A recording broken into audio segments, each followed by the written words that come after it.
This is Brother Ron Herbert, also known as R2C2H2 Artist. You are watching We All Be TV, News Free Dixie for the 21st century. Can you dig it?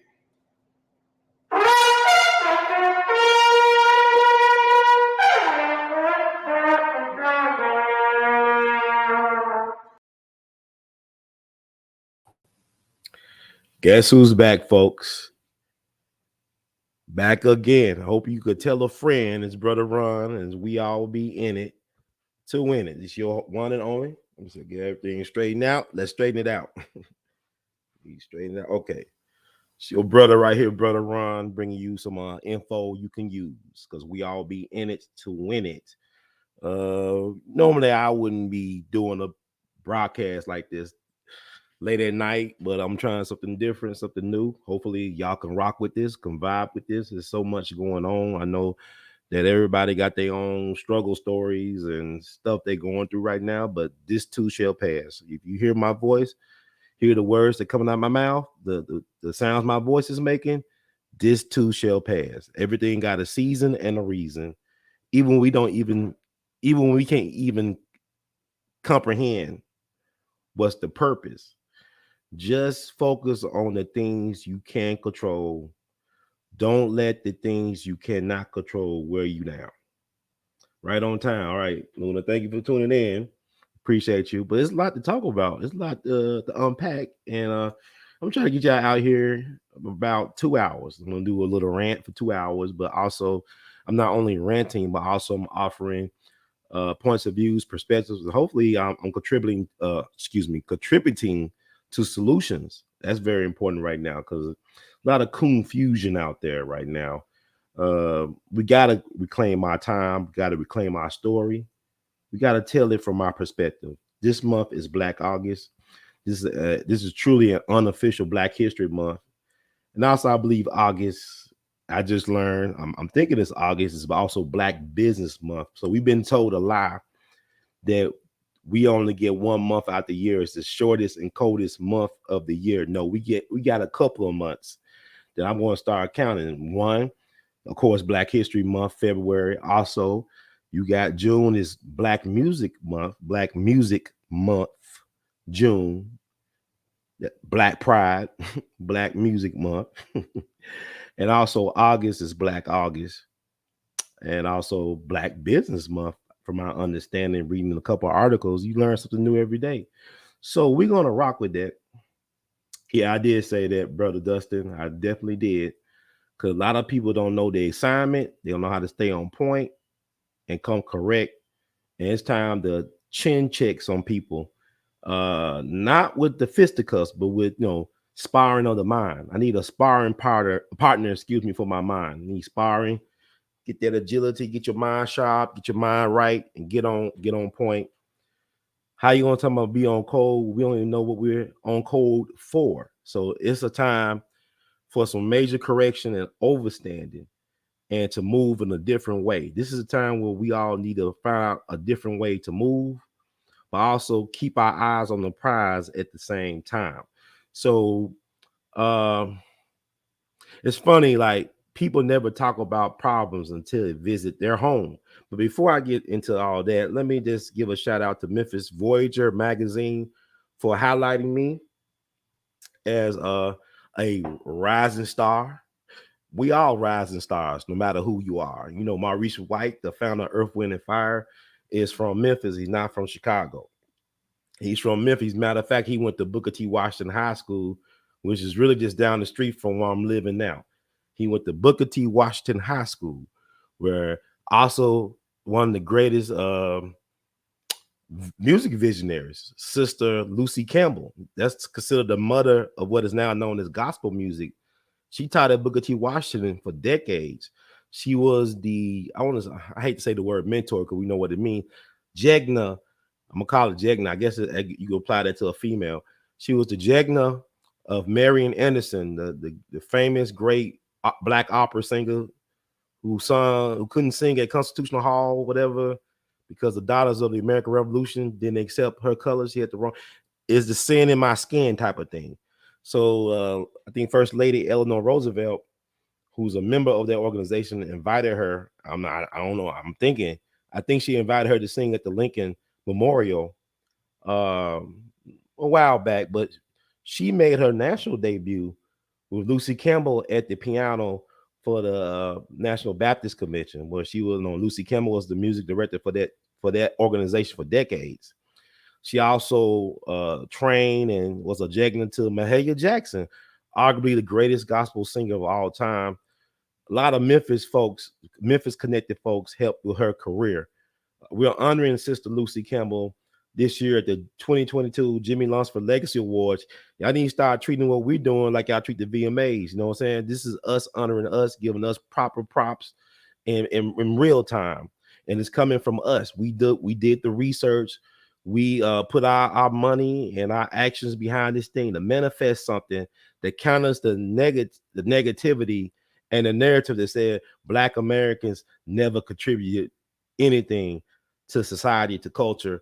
And like we have some culture wars, black on black culture wars right now going on with this hip hop thing. But I just want to add my contribution to that, and we'll be doing more podcasts about that. But Lucy Campbell, mother of gospel music, educated at Booker T. Washington High School. We got a lot of Booker T. Washington high schools around the country, but she was in the one in South Memphis, South Memphis, the same one that produced Maurice White, the architect and visionary of Earth, Wind, and Fire. See, a lot of people don't even know Maurice White got those Memphis roots. They always talk about Chicago because he got, family and other connections to Chicago, but it all started in Memphis.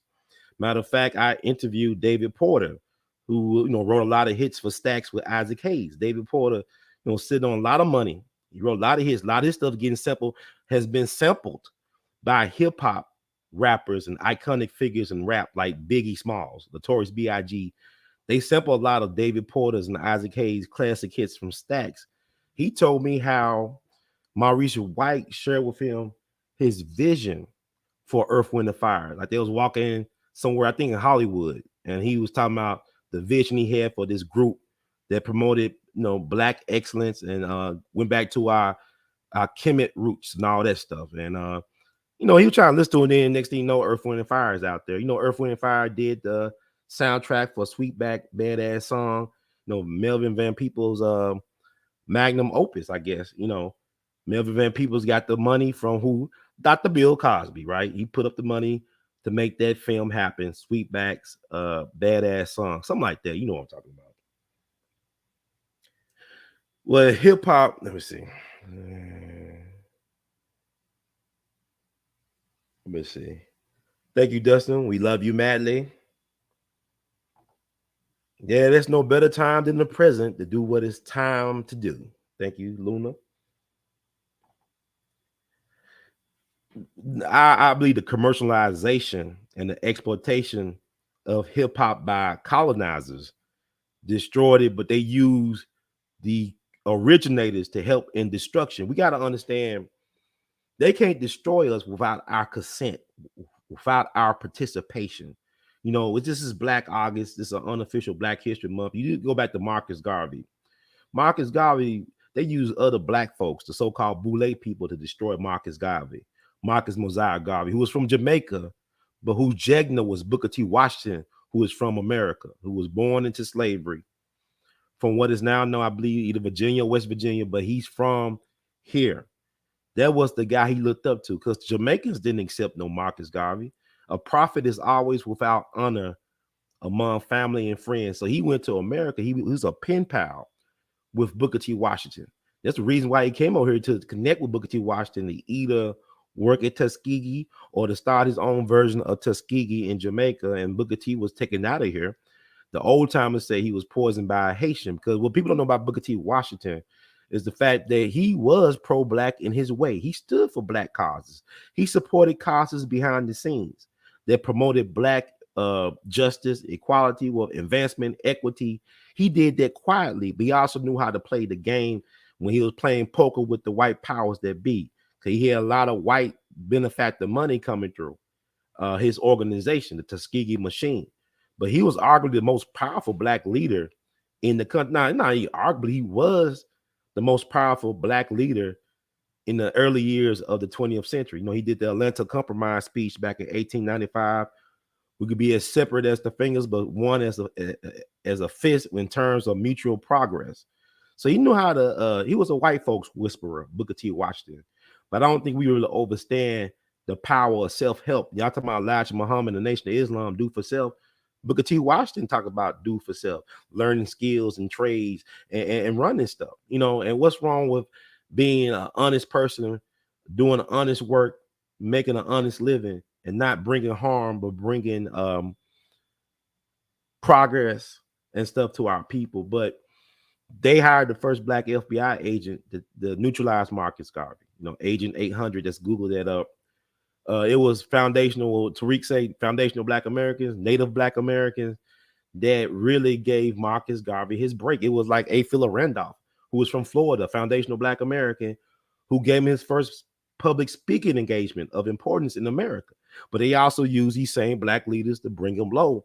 And I believe decades later, you know, he had a thing with Dr. Du Bois. I mean, they butted heads, but I believe Du Bois realized towards the end of his life how he was being exploited and used by the powers that be to undermine his people.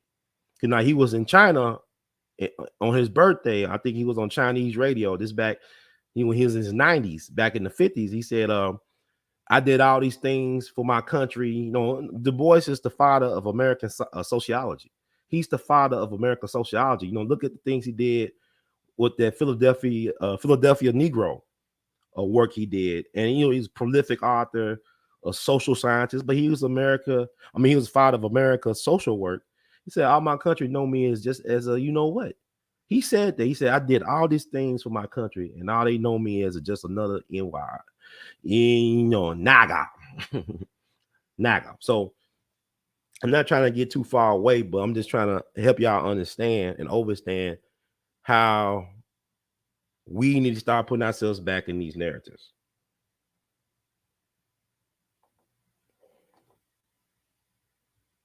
I appreciate it. We love you madly. You know, sometimes also I want to get people out of this listening to talking heads a lot of times, because there's a phenomenon known as misspeak or misspoken. We're not trying to always do. I mean, I'm not doing it on purpose when I do a lot of research and I retain a lot of stuff, but sometimes I have an off day. I might get a date wrong or something off or a name wrong. And just because I do that doesn't mean that the information wasn't valuable or wasn't good. What you need to do as researchers, as critical thinkers, is to go on your own path, your own journey, and to dig up more things that, you know, I'm only one person, and you got your own way of looking at the world. We all can look at the same painting and come to the different conclusions about that painting that we're looking at. We can all read the same book and come to different conclusions or perspectives on the book. So all eyes and all hands are needed in doing the work that we're doing. This is a community effort. It should be a communal effort to do this work, to get this information out there to the people by any means necessary. So well,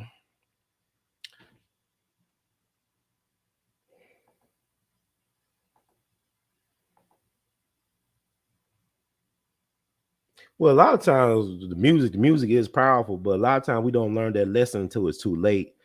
And the artists are co-conspirators in the destruction. You know, there was that song. Think about how rap was back in the late 80s or even early 90s. Remember that song, Self-Destruction? We headed for self-destruction. Or we all in the same game. Like what Kumo D said, he said, I never had to run from the Klan, but I shouldn't have to run from a black man. So you had these powerful life affirming messages in the in the music. Even if you look at the message, it was social commentary, but it was talking about, you know, it's like it's a continuation of Marvin Gaye's "Make Me Want to Holler the Way They Do My Life." Like it still had the love in the music, and then they killed it in the 80s.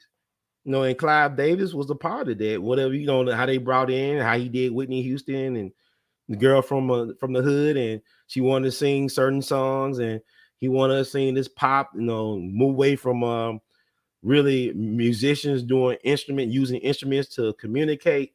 There's a lot to that. It's like with, you know, even with the hip hop thing, you know, Rakim, from my understanding, his cousin is Ruth Brown, one of the great R&B early rock and roll pioneers. That's his cousin. That's all in one family. You got Rakim, who has a jazz music background, and you got his cousin being Ruth Brown, who fought for a black artist's rights as well. She use her platform to advocate for Black folks to have more ownership of their music. But this is in one family. So, they killed the love in the music. And, when Tupac, if people get wrong about Tupac was the balance. He is the son of a Curtis Mayfield or Marvin Gaye spiritually and creatively. You look at how they balanced it. They had those songs where they went off and talk about drugs and sex and rock and roll, and then you also have the stuff about the anthems. Keep your head up. I'm so proud of you. Marvin Gaye. Just go through the catalogs, man. They killed that. That's by design. So, but our artists got to wake up because they don't even live long enough to enjoy their fame and fortune because they made them Faustian deals. They made deals that, you think about King Von. I didn't know who really King Von was until he died. It's like a lot of kids. I didn't know about no XXX Tentacion until he got popped. I didn't know about Pop Smoke until they popped and smoked him. See, your words create worlds. These guys are casting spells. They are. It's like you look at. I just saw that Spider-Man No Way Home. I didn't know how good it was going to be. I see why they made all that money. Brilliant concept. But look at Doctor Strange. Doctor Strange can use his talents and skills and abilities to either heal the world or destroy the world. See, you could use your tool to build things or turn into a weapon to destroy things. That's the power that these rappers have. A lot of them not aware of it, and it's not until they get older they can survive, their 20s and all that stuff, that they start learning how they was being used, and by that time they discard it. They're no longer valuable because really these musicians ain't relevant. DMX said something. All I want is a 5-year run. He got a 5-year run. Most of you guys lucky to get 5-year runs, right? Where they're out actually in the spotlight. They have the power to get their stuff played on the radio on every hour on an hour, every 30 minutes on 30 minutes. But they're young and misinformed a lot of times. So they're easily to be used and utilized for an agenda that many of them don't really understand they're being utilized for. So, it gets back with to Tupac, and I love Tupac. I'm gonna talk about this, but see, Dolores Tucker was right about the music. You got to understand. Like what Tupac said, thug life. People get caught up in when Tupac acting like a thug, he acting roguish. Yeah, he had that side to him, but also he was brilliant. He was articulate, and he was a son of a Panther, a Phoenix from North Carolina. And the Carolinas are very powerful. I heard Tariq talk about the Carolinas tonight. My people from the Carolinas, my people from Greenville, got folks in Charleston. Carolinas have produced some of the most powerful Black gangsters to ever walk the planet. You think about Charleston with Bumpy Johnson. You go even to North Carolina with Frank Matthews or the real Caesar, the real Black Caesar, Frank Matthews. What y'all think Frank Lucas is, who's also from North Carolina. I had a chance to interview Sergeant Ike Atkinson, Sergeant Smack, who was the real supplier. He was the real Asian connect for Frank Lucas. I interviewed Sergeant Ike Atkinson several years ago. It was an interesting interview. Sergeant Smack was his name. So he really was the connect that Frank Lucas was, but it really was him supplying Frank Lucas with the stuff from the Golden Triangle. So what I'm saying is our people are very interested, but there's no coincidence. Like even you look at jazz. I'm gonna talk about jazz and the hip hop thing because they try to do that to jazz early in the game. Like the white folks said, no, we don't Negroes, or what they call us back then, didn't invent no jazz. We invented the jazz. We the original, like the original Dixie Jazz Band or something like that from New Orleans, But the thing about it is it's a collaboration, right? Jazz did not create the saxophone. It was a guy named Adolph Sax over there in Europe. He created the saxophone. But what jazz did, it did things that the creator of the saxophone could not see coming. Think about Adolph Sax. He created the saxophone. I think he died broke, whatever. Look it up. I don't know. But could he have envisioned a John Coltrane or Sonny Rollins or Coleman Hawkins or Kirk Whalum or anybody, just name anybody coming along and taking that instrument to its like just stretching things out and pushing it to its limits, or Charlie Parker, whose birthday's tomorrow, along with Michael Jackson, along with Dinah Washington, along with Albertina Walker. There's some great folks born on August 29th. Where's the Jamaica version of a Charlie Parker or Michael Jackson or Dinah Washington or Albertina Walker? Where are they at? See, these cultures have not produced the iconic figures we produced. Where's the Jamaican version or Puerto Rican version of James Brown? You can't have no hip hop without James Brown. You cannot have hip hop without James Brown. He's the most sample artist in hip hop history. I just told you about David Porter, come from a family of bishops and priests in Memphis. Isaac Hayes, from Covington, Tennessee. That's not over there in the Caribbean. These guys created iconic songs that have been sampled heavily by hip hop artists who were Jamaican, like Biggie. His parents Jamaican, but here's the thing: his Jegna was one of the greatest jazz saxophonists. Donald Harrison, please, Donald Harrison.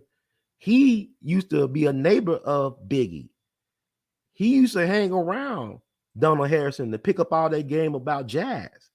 That's why Biggie, when you listen to Biggie, you have appreciation for. You can tell he had appreciation for horn players, for the drum. You think about hell, Teddy Pendergrass. He's Philly, but he was born in South Carolina. You got the Gullah Geechee, all that stuff.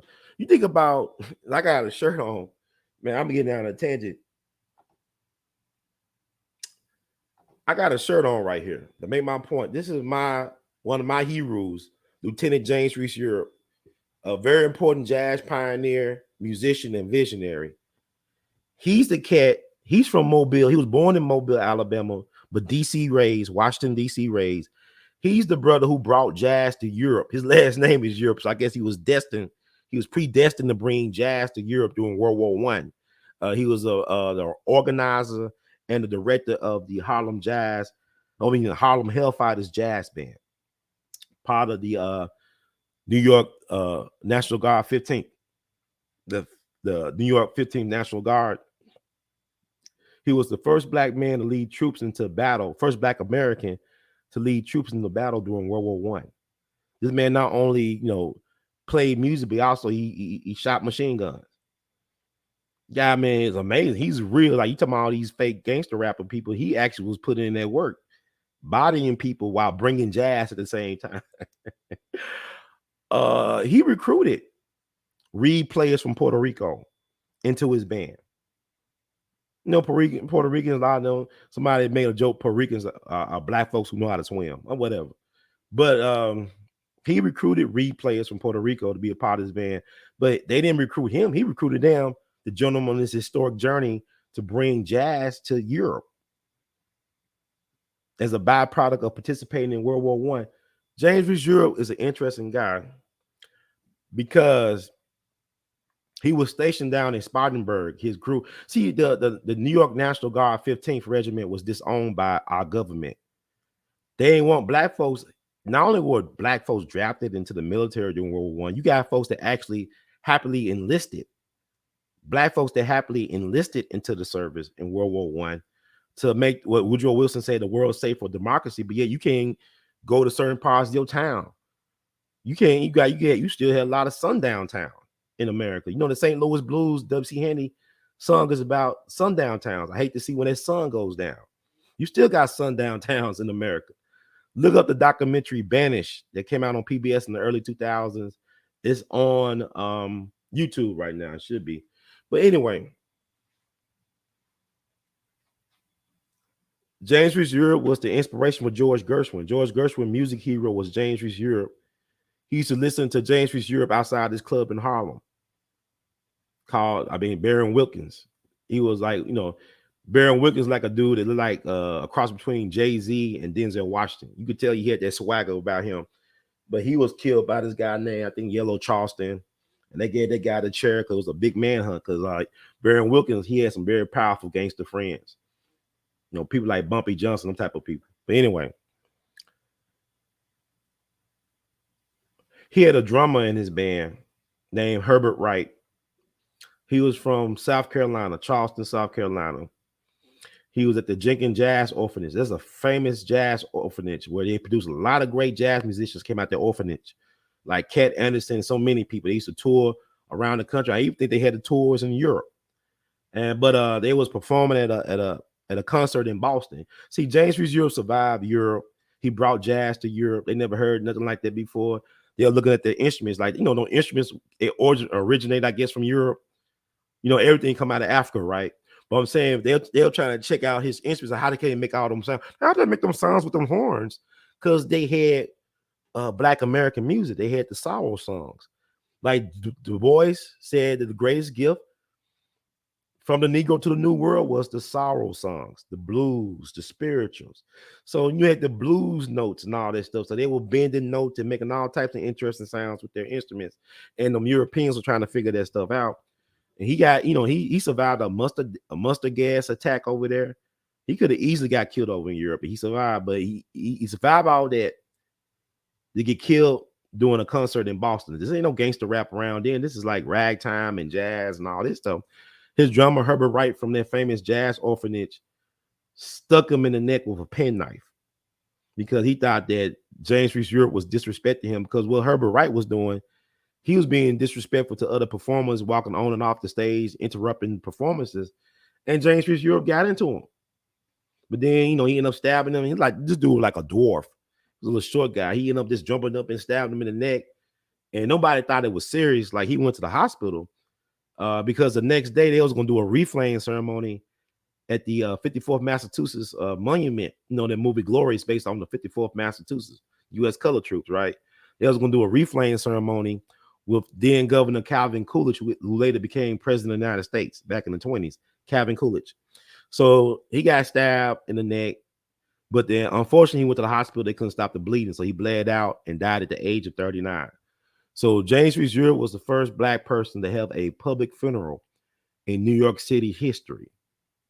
And yeah, he's not a household name today, but he was like one of the most famous Black men in the world when he died at 39. They consider him the king of jazz.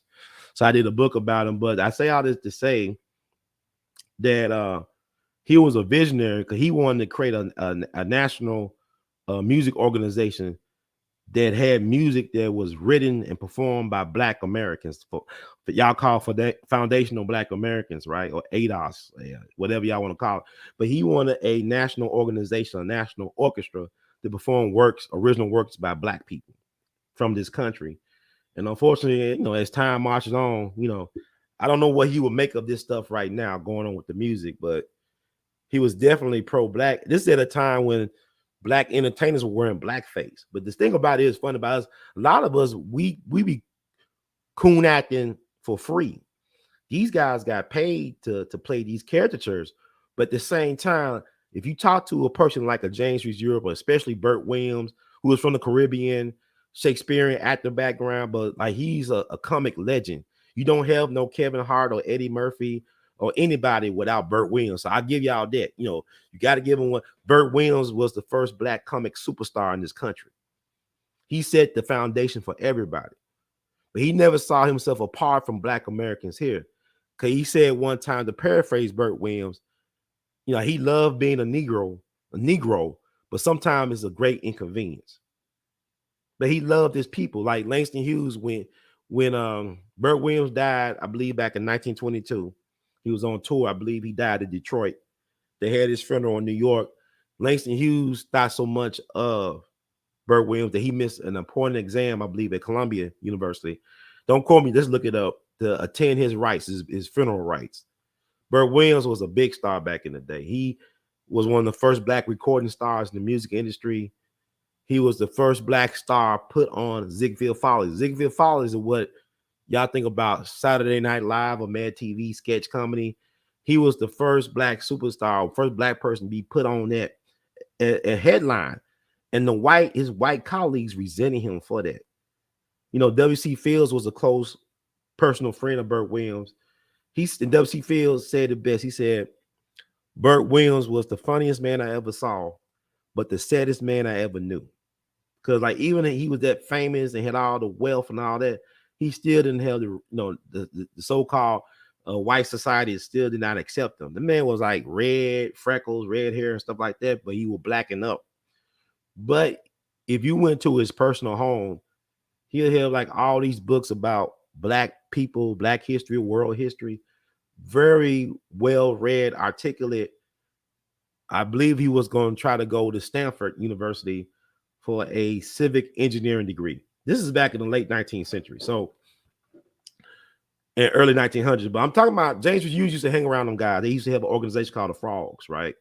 We had at the who's who of Black entertainment, Black men in entertainment. Even though what y'all think should be shameful, because that's why I got to correct people. I'm not my ancestors. You wish you were, because a lot of these folks had more heart, more commitment, more courage, more persistence and insistence than a lot of us claim that we do. They actually put in work when black folks were hanging from trees in uniforms. You know, they were hanging black soldiers in uniform. Oh man, we talked about the Houston race riot of war of 1917. I'm gonna do a special. And I'm like, if y'all really want me to do all this stuff, y'all gotta support it. Y'all gotta, give it up. Send your donations, buy stuff from the artivist, buy shirts, buy art, cash out me your support, Zelle, PayPal, Google, because there's a lot of stuff I'm trying to do. And also we doing a show to reclaim our narrative, the Jimmy Lunsford Legacy Awards. We doing it at the Orpheum Theater this year in October. That's a big thing to do it at the Orpheum. The Orpheum's a legendary place. You understand? It's a legendary place. A lot of great performances, Broadway traveling shows. A lot of people came through the Orpheum. Legends. It's like, it's like the white people version of Apollo down here. But we doing it big. So help me out to put on this show to feed our people. Because Dick Gregory told me to feed the people. I'm sweat up a storm. But anyway. But they had an organization called the Frogs that gave back to the community. They made money off of black folks and then they gave it back to community. Like Jimmy Lunsford had a music school he started for kids in Harlem, music settlement school. He had a white dude, David Mans, who was the director of the New York Philharmonic, helped him raise the monies, get the school organized. And then black folks destroyed it. And that's another story. But read my book.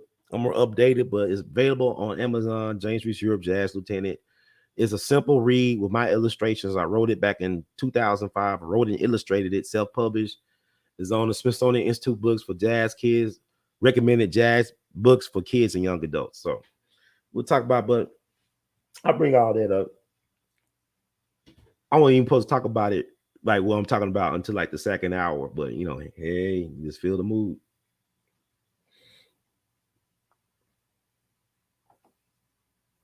Yeah, Freeway a good dude, man. I like Freeway. He come out, he's a good brother, got a good spirit. You can tell he sleeps good at night, cause I don't think once he realized the harm he's done, he committed the rest of his life to doing good.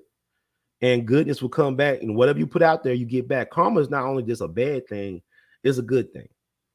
When you put out good stuff, good things come back to you. You put out bad things will come back. Both amplified interest. So I salute Brother Rick Ross. Hope we get him on the show a couple more times or whatever, do some collaborations. But I send him and his family all the amplified blessings and of wealth and prosperity and longevity. He look good for his age, but I can tell he sleeps good at night. Trying to do the work he's doing his God work. Baba Dick Gregory, that's the name you're looking for out there. I don't know. I've been saying a lot of names. Yeah, he did. You got me talking like the hip hop thing, right? The problem with this is not even an argument that's worth having, but it's not an argument worth. It's something that we need to start being more proactive as so-called Black Americans, Native Black Americans. We need to start, making these folks put respect on our name. I ain't gonna never forget. I went down to the National Lynching Memorial down there in Montgomery on this opening day or opening weekend back in 2018. I went down there to the National Lynching Memorial. I call it the National Lynching Memorial. I don't know what the actual official name is. That's my name for it, and I'm sticking with it. That's my story. But Brian Stevenson was the brainchild, the visionary, and the genius behind this national lynching site and all the stuff he's doing. They did the movie Just Mercy of Michael B. Jordan playing Brian Stevenson. If that's a high compliment. You get somebody like Michael B. Jordan to play you, man. Hey, that's all right. Jamie Foxx played the convicted death row person, and Jamie Foxx is so talented and stuff like that as well. But I remember I met a Ghanaian, we call a Ghanaian American, whose folks are from Ghana. He's first generation American. He was born here. I guess he's what y'all call an anchor baby, but his parents are from Ghana. And he came from Oklahoma to attend the opening weekend for the National Lynching Memorial site. And we had a fascinating conversation. Like I wish I had my recording equipment on me. I left it in the car. I thought you couldn't bring anything, but people bringing in recording equipment. But anyway, we talked because like I think he was wanting to become a medical doctor, and he had an exam, a very important exam. This was not on a pop quiz, like he told his instructor, I gotta go pay my respects to those who came before, who made the ultimate sacrifice. I can make this up. Can you allow me to leave school so I could go to Montgomery, Alabama to pay my respects? So I respected him for doing that, Cause I don't know if it was Oklahoma City or Tulsa he was from, but you start thinking about it. Like I tell people all the time, the most prominent person to get killed in the Tulsa race massacre was a medical doctor named Andrew C. Jackson, who was born in Memphis, February 1879. But he got killed by a gang of white people. They say a 14-year-old white kid shot him dead, and the other people started putting bullets into him like he was a target practice. But he was said to be by the Mayo brothers, who founded the Mayo Clinic, to be the greatest Negro surgeon in America. And he had invented things in surgery tools that are still used to this day. This man died in 1921. So when he said that, but he was saying that his folks, he was raised by his parents. He loved his parents, but his parents, they had such disdain for Black American natives. They believe all the stuff, the stereotypes. They told their son not to mess with Black American natives and all this stuff. And then he told them, rightfully so, that mom and dad, y'all chose to come over here. They were forced into this. They had no choice, like you had a choice to migrate here and take advantage of the things they sacrificed for. So I respected that brother for getting it. And he was honest about how his parents, his parents like, why, if we can do it, why they can't do it? It's the reason why we can't do and y'all can do. It's the stuff that we allow to happen to us. Like if you look at redlining, I remember I talked to a woman, a very prominent woman in the community, in the Nashville community with Memphis roots, and she started a newspaper in Nashville. And she went to a bank that she did business with for decades. I mean, she did a lot of business with this bank for decades. And they refused to give her a loan. You know how banks be using your money to make money off your money? But this same bank who been making money off her money refused to give her a loan to start her business. I think she ended up closing her account and moving somewhere else to start her business. But that's a shame. Well, like we said, we make the world safe for democracy. We fight in every war, but yet we still get shortchanged when we come back home.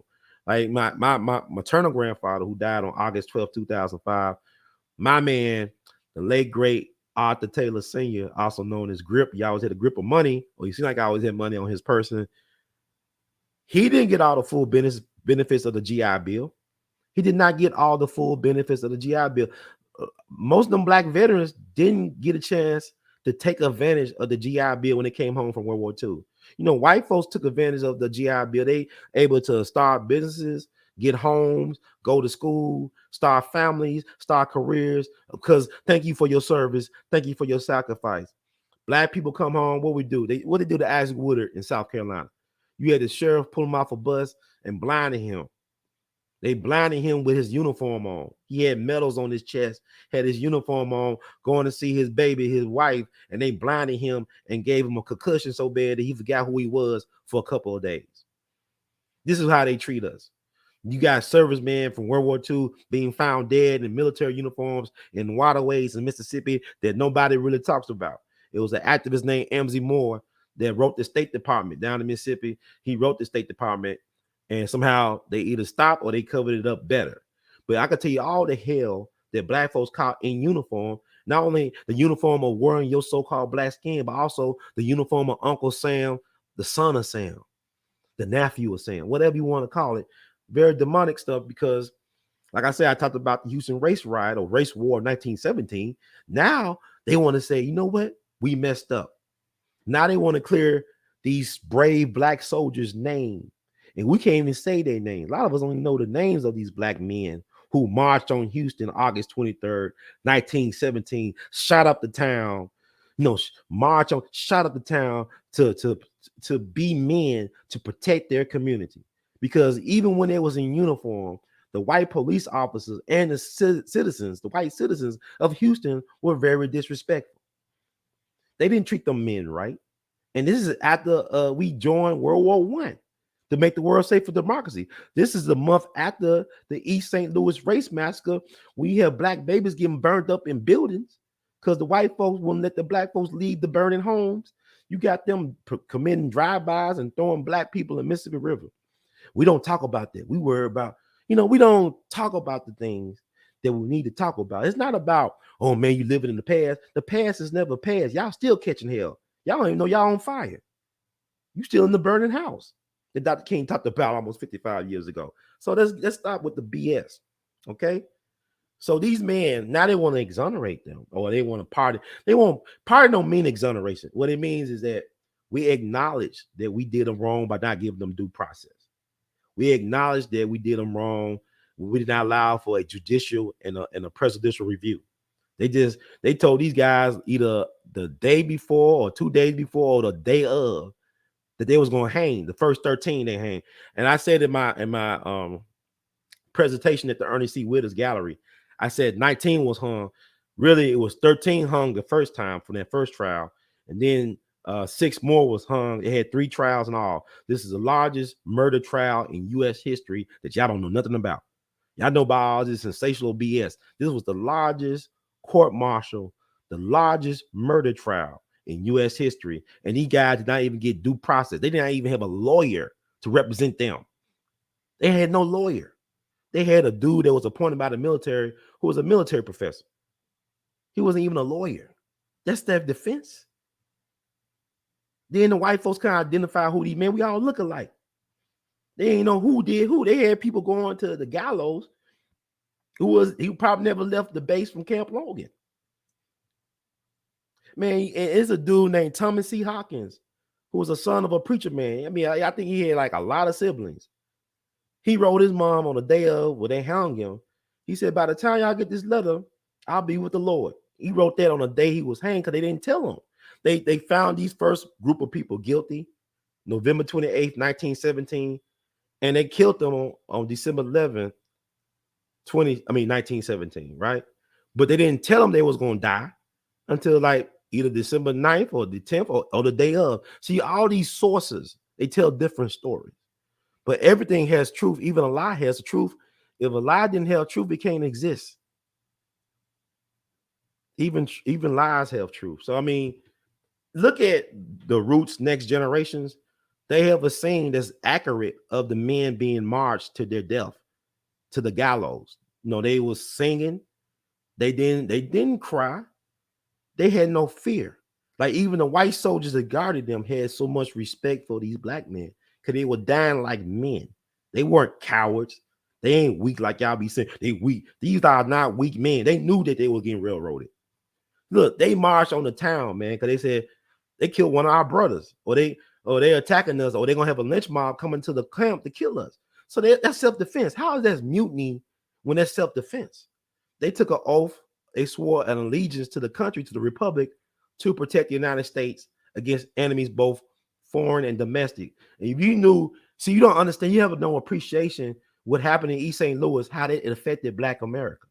The fact that the president knew about it, the fact that the powers that be knew about it, they did nothing about it. You had black folks getting slaughtered in East St. Louis because of police misconduct. Make no mistake about it, every racial massacre incident or riot happens in this country because of some type of form of police misconduct. So if I'm a black soldier in Texas, in Texas, don't Texas Rangers, they always talk about they will be lawmen. They would actually kill Buffalo soldiers just for being black men in uniform. It's something about a black man in uniform that piss off white establishment, white society. You understand? They were just killing black folks. They had the Brownsville incident where they lied on all them black soldiers, talking about they were shooting out the town in Brownsville, Texas. The white folks didn't want them down there. And so, like, they were all dishonorably discharged. And Teddy Roosevelt, whose life was saved by these buffaloes, one of the guys who was a leader in that regiment, he saved the life of the president when he was fighting in the Spanish-American War, and he turned his back on these guys. Teddy Roosevelt would not have survived to become president if it wasn't for them black soldiers leading the charge, protecting his white ass, San Juan Hill. Make no mistake about it. But I'm saying, like, I'll look all this up. Don't take my word for it. Look it up. Take a look. It's now online. So what I'm saying is the Army is guilty of as hell of mistreating black soldiers. You even look at recently, I'm in my head on the late great John Judge, who used to work for Cynthia McKinney, the Honorable Cynthia McKinney. He passed away some years ago, but he was a top assassination researcher on all the very important assassinations of the 20th century. He actually, as a white man whose parents worked in the federal government, I think his mom worked for she worked at the Defense Intelligence Agency, if I'm not mistaken. This is a guy who was trying to warn, in particular, young black males from enlisting in the military. He said a lot of them end up getting dishonorable discharge. And when you get a dishonorable discharge, like getting a felony, people look at your record, oh, you ain't gonna hire you. And it'd be reasons, it could be some significant reasons why, you should never got the dishonorable discharge. But y'all understand the military, once you sign your name on the dotted line, you are the property. You are the willing property of Uncle Sam. You have signed yourself to give up your rights as an individual, to give up your rights as a human being, to do the bidding of this apparatus. You understand? That means that you get killed and they can lie about how you died. People think you died in Iraq when they probably had you in a science lab experiment on you. And we couldn't recover the body. Went down with the plane. You don't know what to believe.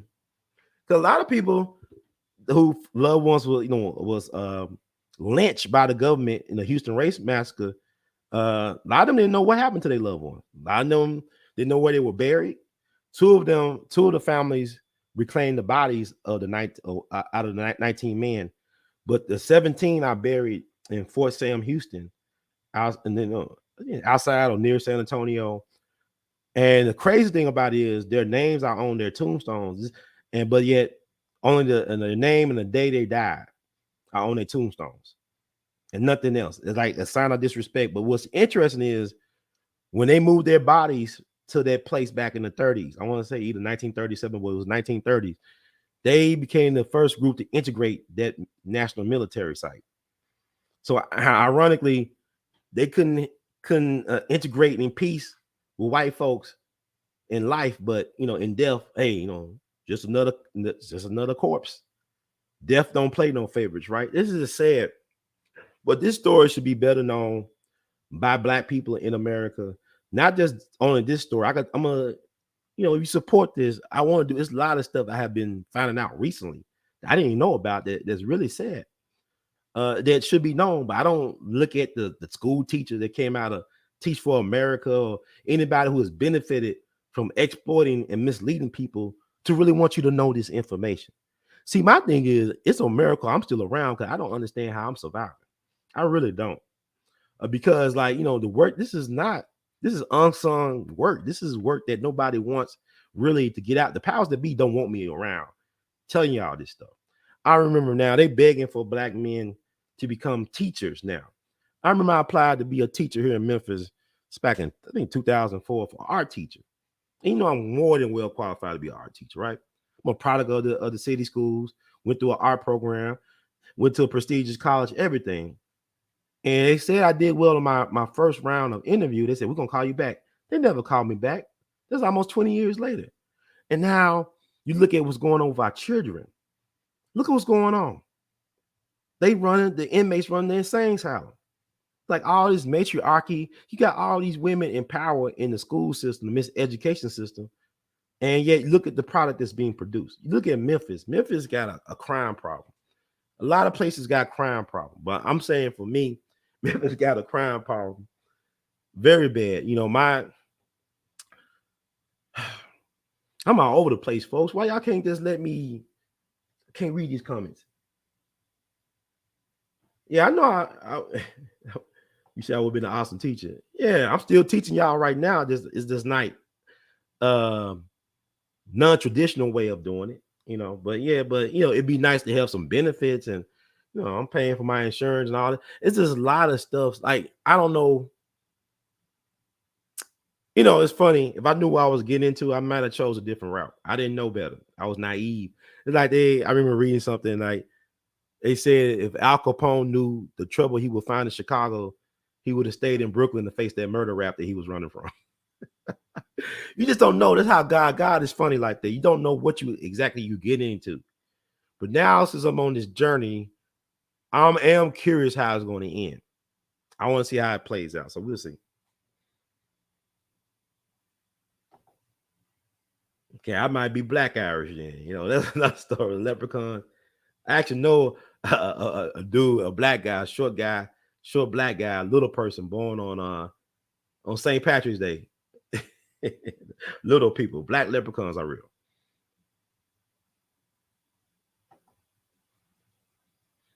It's not. Yeah, it is personal. Crime is very personal. Crime is like a violation. Any crime is a violation, and I'm gonna talk about it because it's important. Because like people need to know they're not alone.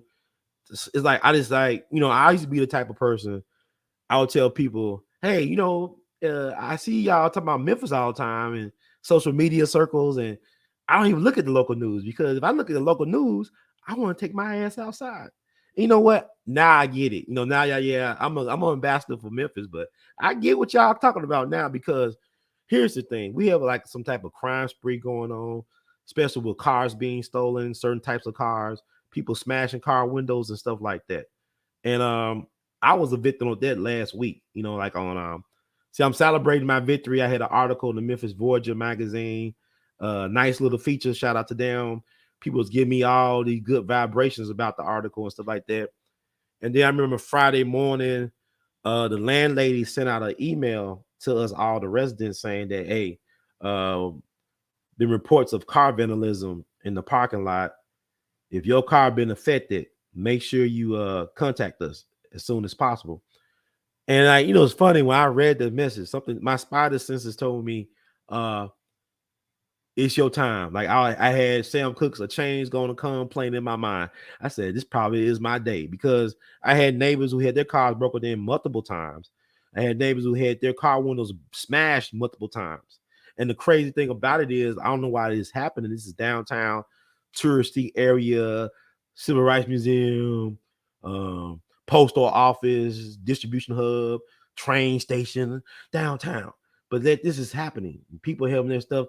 And then the night or morning I got hit, 19 other people got their cars vandalized or broken into. Even a neighbor had her car broken into twice in that week. That's last week. And then like it got this going on throughout the whole town. You had the police chief or whatever you want to call herself, police director. Somebody broke into her car. She run the Memphis police and they stole her gun. And yeah, I'm too much of an open book. Now I got secrets, but what I'm saying is, like, I had another neighbor, right, on Saturday. She had her car stolen at the Civil Rights Museum in the middle of the day. She was going to an event with Ruby Bridges. Ruby Bridges had a books festival. I know y'all know who Ruby Bridges is, right? She helped integrate the public schools down in New Orleans. Little kid, that famous Norman Rockwell painting of the black child being led by U.S. Marshals down the hall, whatever. That's Ruby Bridges. She had a book festival at the Civil Rights Museum over the weekend on Saturday. My neighbor had her whole car stolen. She just was stepping in and stepping down. They stole her car, and they got security at the Civil Rights Museum. They got park security. They got parking lot security. I don't understand how that happened. And then the officer who took a report, he told me, hey, they smashed the windows of my car. I said, you the police? I said, I know. But still, like, he had a colleague in the police department. His brother tried to confront one of these carjackers who were trying to break into his Corvette. They shot him dead. So the police can't do nothing because he was telling me, hey, we'll arrest these people. And these are young people doing this. They're being directed by older people for obvious reasons, of course, these car rings, because they won't get the jail time that an older person will get, right? So they have these kids breaking into people's cars, and they're breaking the cars. They either steal the car, they're trying to steal guns, they're trying to find guns. I don't know why people keep their guns in their car, but they try to get the guns out the car, and they've been successful. I mean, like I said, they stole the police chief's gun. She's from Atlanta. Shorty from Atlanta, they stole her stuff. It's like some F troop, Keystone Cops type of stuff. I don't know what's going on in the police department, but he talked about how they arrested a young kid, like a teenager, for stealing cars. They caught him the same day, or another time. The judge released him, didn't hold him, just released him, and He ended up stealing the car because he didn't have a ride to get home. I said, Uber, Lyft, come on, bus, scooter, you just gonna steal the car so you can go home. But they say it's like a carousel, like a carousel, like go around and around and let them out. They're not holding them accountable. Then you have this summer where you had this very prominent leader of the community, this beautiful sister, Reverend Dr. Artura Easton Williams. She was carjacked in front of her home and killed by some teenagers.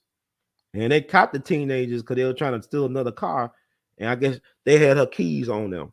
There's some dumb stuff, some Darwin Awards type of stuff. But we lost a beautiful person who really believed in giving back and giving people, especially young people, second chances. They lost an advocate in Dr.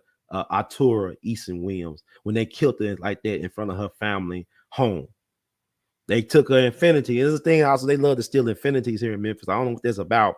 Maybe some of y'all Memphians or whoever Memphites can tell me what the hell this affinity for infinities. Affinity for infinities. Affinity for infinities. What's going on? Thank you, brothers. Dustin, we love you madly. And I also I want to thank the people in the Cash apps. Thank you, brother Daryl Nix. You always come on time. Consistent with the love, brother. We love you madly. Well, and brother Kirk, we love you madly. Thank you. Appreciate you as well. It takes a village. But the police say their hands are tied. The police guys say their hands. I said, but it's like, like even with we want the police. The black folks never said they don't like police like that. We just want y'all to do y'all job. We don't want y'all to be abusive of your powers. But community needs protection, but the police ain't there for the community because they was there as the slave patrol. They catching the slaves, but they letting them go. I don't understand why you catching the slaves and letting them go now. But this is a feeder system. This because our DA Amy Wyrick, who just lost her seat, she was sending these young people up the river to adult prisons and stuff. And I believe there are things that could be done. But I read somebody's commentary on one of these videos. He was just talking about how he got a career in law enforcement. He's retired, but he said the reason like a lot of this crime with the youth is going on because got a lot of single mother households in Memphis. And really there's no place for these kids to be kids as well too. There's a lot of things that's going on. That is a problem. That is a problem. But the police feel like they can't, like the police officer told me, we just paper tigers. We can't do anything. And they're afraid to do anything because the politics and the perception of things. Because police have been getting a bad rep for a long, long time. But police are interesting. They so corrupt, but the only police officer I can recall ever going to the chair or getting a capital punishment for stuff done on the job was Lieutenant Charles Becker. And that happened back in July 30th, 1915. That's decades ago. That's over 100 years ago. That's the only cop I can know of in American history that actually was punished for his alleged crimes as a police officer in that way. So you mean there ain't been any more corrupt, like really, really crooked, corrupt on the take cops like that since 1915? And also you were sentenced to death under questionable circumstances, but that's not something I'm gonna get into right now. But you should look up Lieutenant Charles Becker. But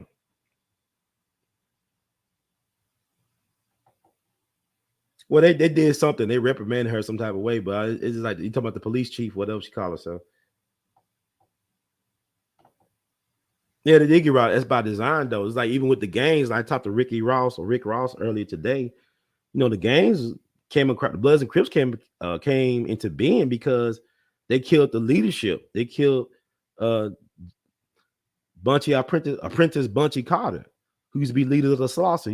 Judge Joe Brown talk about how he recruited Bunchy Carter and Elaine Brown and Geronimo Pratt, who was Tupac's godfather, to UCLA, among other people. They killed the leadership that would control these gangs and push their energy into more productive things that would benefit the community. Same thing in Chicago when they undermined the relationship between Fred Hampton Sr., whose birthday is on August 30th, and Jeff Fort, leader of the Black P Stone Nation, that will come later known as the L. Ruckins, right? So they do this by design. They don't want our people. It's like even when you look at the Talented 10th, y'all be mad at Dr. W.E.B. Du Bois for the wrong reasons, because that talented attempt would have worked if they didn't separate the head from the body via integration. Some of the best schools in the country during Jim Crow era were black schools. Schools in Memphis, like Manassas High School, where Jimmy Lunsford started his career as a band director, they were sending kids all over the place. They was able to compete with anybody. Just like a lot of these HBCUs produce a lot of phenomenal people. It's like Dick Gregory used to always say, like, you name some of the top 100. What you think about the top 100 so-called black leaders? A lot of them got connections to HBCUs. They either taught there, administrators there, or went there, or all three. Jimmy Lunsford went to Fisk University. Black music benefited a lot from historical black colleges and universities. I mean, black music overall. A lot of our greats have connections to HBCUs. I even think about the Fisk Jubilee singers. You talking about the Sour songs and all that. The boys went there back in the 1880s. Fisk University in Nashville. But it's a lot to unwrap with the Memphis thing. And another thing, they do cut back the programs. Like Jimmy Lunsford was really about music education and using music as a tool, as a rites of passage to help young black boys and girls become young men and women who were competent and confident and able to take on the world and achieve great things. He was utilizing music like that, and he also was trained as a social worker because he was a community organizer through his music. And you missing that. Like now, Manassas, I don't know what the state of their music program is now. I'm gonna talk to the principal this week, because we always try to do something when it's Jimmy Lunsford week in October. We always try to do something at Manassas to educate not only the students, but also the teachers and even the administrators about the greatness of their school, the legacy of their school. They've been having trouble keeping music directors there for a while. Either had to resign because of health issues, or they died unexpectedly. There's always something going on. So a school with that type of richness of history, you had Jimmy Lunsford as your first high school band director, who had led the most popular band of the 30s and 40s for black people. It's not Count Basie. It's not Duke Ellington. It's Jimmy Lunsford.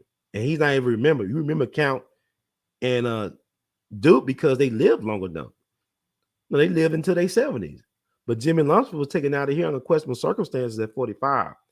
But I love what he was trying to do for our people while he was here. So this is why it's so important to honor people like him and make him a household name by any means necessary. Like people say, well, you live in the past. I'm not living in the past. I'm learning from the past to do in the present so we can inspire for the future. This is a process that we're doing. But they can't even keep a music program going. That's crazy to me. Memphis, music education in the public schools in Memphis is the reason why one of the reasons why Memphis is such a renowned place for music. You think about a lot of the people that worked at Stacks came out of high schools like Manassas and Booker T. Washington. You think about, I want to say Willie Mitchell, the guy who molded and discovered Al Green, the great Willie Mitchell. We're gonna honor Royal Studios this year as well too. A shout out to Lawrence Boo Mitchell. They just did a celebration on Hollering Theater, sold out, great response. But I think he went to Melrose. That's in the Orange Mound. The Orange Mound, 8Ball and MJG, Orange Mound. That Orange Mound and Little John and T.I. and Ludacris and all them talk about legendary Orange Mound. One of the first places in America where black folks actually own their homes. One of the first black places that black folks actually own homes. Orange Mound, professional black people. And so it's an uphill struggle, man. I'm fighting. I'm running the fool's errand. I really am, because you would think that the work that me, my mom, Dr. Callie Hurd, and our organization does will get more fanfare and support. It doesn't. This is a city of haters, man. This is a city of haters. And I realized that last week after they hit my car, a bunch of haters. Luckily, though, now the glass, my driver's side window door glass, it got cracked in several places, but it didn't break all the way, so it didn't get knocked out completely. It's like they started on it and then they got, I guess, scared away or something like that. I don't know what it was, Maybe it was just God, somebody came and disturbed them from busting my window out all the way. But I'm getting replaced today. Today is Monday here after 12. I'm in Central Time. So, but I can't, what I will not do, I'm not gonna sit here and be a victim in my own home. I refuse that. I'm not gonna sit here and try to pay them $300 every time somebody bust my window out, and I gotta pay this highest rent, and I gotta live. You got food, you got lights, you got everything, you got grown folk stuff, and I don't have time for them little kids or whoever's doing this, messing up my day with this crap that's unnecessary. You robbing from people that don't have, I just, but I understand it's like what Tupac said, the hell you give little infants elfs everybody. These kids are not coming up in love. The village, and when they burned the village down, so they said they burned the village down so they could feel the warmth of the village that they couldn't feel, when they were coming up. Frederick Douglass said it's easier to raise strong children than it is to repair broken men. A lot of these folks are broken. And you gotta start early, with these children. Can't start. I mean, people say high school, that's too late by then. They're gonna have to learn the hard way. In high school, they already been messed over for so long, been conditioned. The soft bigotry of low expectations has already been implanted, and then they're having kids, and their kids confused. So I mean, you got this cycle. Big Mama's 40 something years old, ain't she? Big Mama 42.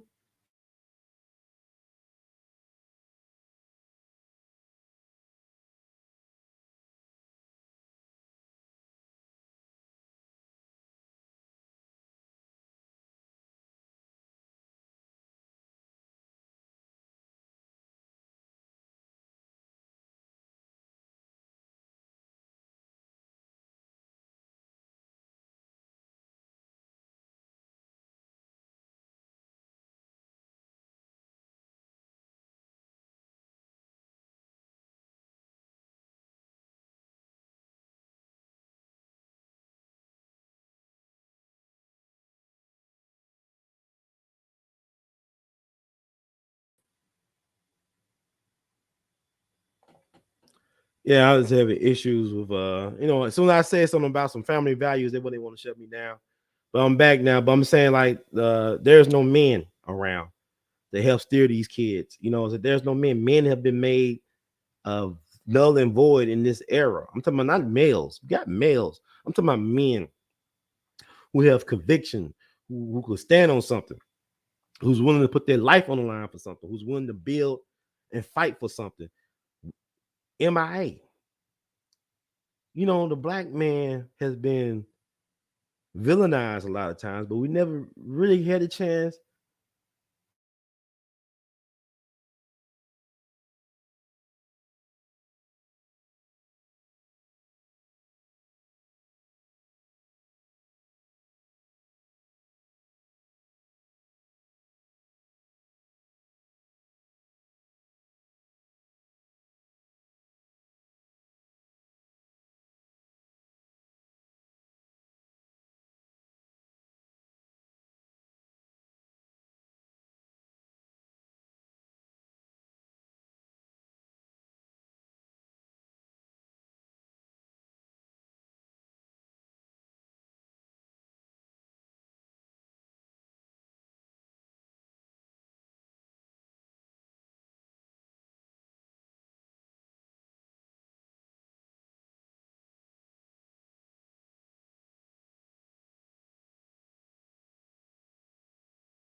Okay, this is I think I'm gonna cut it short. I'm gonna go on. It's funny now. I'm talking about this stuff. They want to just disrupt me like this. This is interesting. It's not surprising though, but you just somebody said, yeah, they are lucky. But I'm saying there were a lot of them, but every dog got his day. But I'm saying they doing that. What my understanding from police, they are just breaking in, try to find people guns. It's crazy.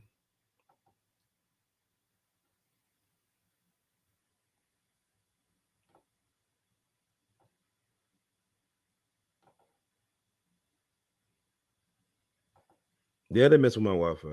The games. Sure enough, yes, sir.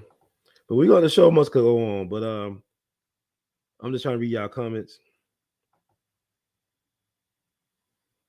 My thing about guns, here's the thing about guns. Like the police officer said, let's say you shoot one of these kids breaking into your car. The irony is, although they were committing the crime and you should be in the right, the parents or guardians will sue you in court and you probably lose. Like I said, I don't know how we can win. And then my thing is, if you pull out a gun, see that's the thing. You just can't bust no warning shots. You gotta be willing to use that gun as the weapon, as the lethal weapon that it is. See, that's the thing people don't understand about guns. You cannot just pull out a gun just to shoot a warning shot because that can go wrong too. Somebody can shoot a shot in the air, can land and kill somebody. I guess from what I heard stories in Memphis like that. So what I'm saying, it was another woman, another black woman who was a community advocate, right? Late great Dr. Yvonne Nelson. She got killed a couple weekends ago. Another advocate, a strong black woman who advocated for the community, who took on the powers that be. She lost her life in a crazy way related to a car. Now, the authorities said it was a carjacking. Somebody took her Infinity, yada, yada, yada. I saw the video footage and I don't know what to make of it. It was disturbing because, like, what I saw was Dr. Yvonne Nelson. She actually ran up on a woman with a gun that she probably knew. They probably owe her nothing. People say it was a personal thing. Lady might have owed her some money about something. She helped out. But Dr. Yvonne Nelson, I mean, she just ran up on the girl. The girl had the gun out and started shooting at the ground, and she was backing away. But Dr. Yvonne kept on charging on her. Then they went off camera. This is at a shopping plaza up in Raleigh, up in North Memphis, Raleigh area. And somehow she got shot off camera. I don't know what happened, but the lady walked away and jumped into Infinity and sped out. Something about these Infinities. But Dr. Yvonne Nelson was just 60 years young, but she was a light of this community, a real people's advocate in the tradition of Ida B. Wells. She also was a journalist, but we lost her too soon. And now the brother of the person who allegedly killed Dr. Yvonne Nelson said it was self-defense. And then her daughter came out and said she had some neurological issues going on. They're trying to seek her treatment. Maybe she was not in her right mind, but a woman like that did so much for our community should be remembered better, more than just that moment that ended her life. Because like Baba Dick Gregory used to tell me, it's not how you live. A lot of times it's how you died that people remember you. And this is a woman that deserved to be more remembered than just by how she died as a victim of some type of dispute, or that, it was a carjack. I don't know what it is because she had an Infinity, a new Infinity, and I don't know, but she deserved better, But a lot of us are losing our right mind in terms of this insanity we call normalcy, that we are willing to accept people breaking into our homes, into our cars without any type of consequences. This got to stop. There's many ways, and I'm gonna help Judge Joe Brown on this week. I told Judge you need to run for mayor. We need to bring some order to this town. This town is like Memphis off the chain. And I can't believe I'm saying this because I always be a defender. I said, it's bad. It's a lot of things going on everywhere. But even with the situation with my apartment, like we got this small parking garage that everybody double parking, and first people complain about it, but everybody's like they scared. Like you live in scared, like you wild, wild west. All the so-called Indians and savages, as they call them, you run into the fort trying to get there as soon as possible to the fort to get protected, and everybody can't park their cars in their parking lot. You know what I'm saying? It's just weird. Like there's not enough light on that street. It's a city street that we park on as well. We park on city streets. The lights are not there, even though we're by a major postal office distribution hub, and we by the train station, we by the Civil Rights Museum. We got all this stuff here. Yeah, it's not protected. Like I said, my neighbor had her car stolen at the Civil Rights Museum doing an event, and they got parking lot security. So what's going on? And some people say, well, like the police says teenagers or kids doing this. Then other folks think it's more conspiracy, like Chicago. I don't think all them black folks killing each other every weekend, like on Labor Day weekend, God forbid, 50 folks get killed in Chicago on Labor Day weekend. We just gonna wait. No, they don't sound right.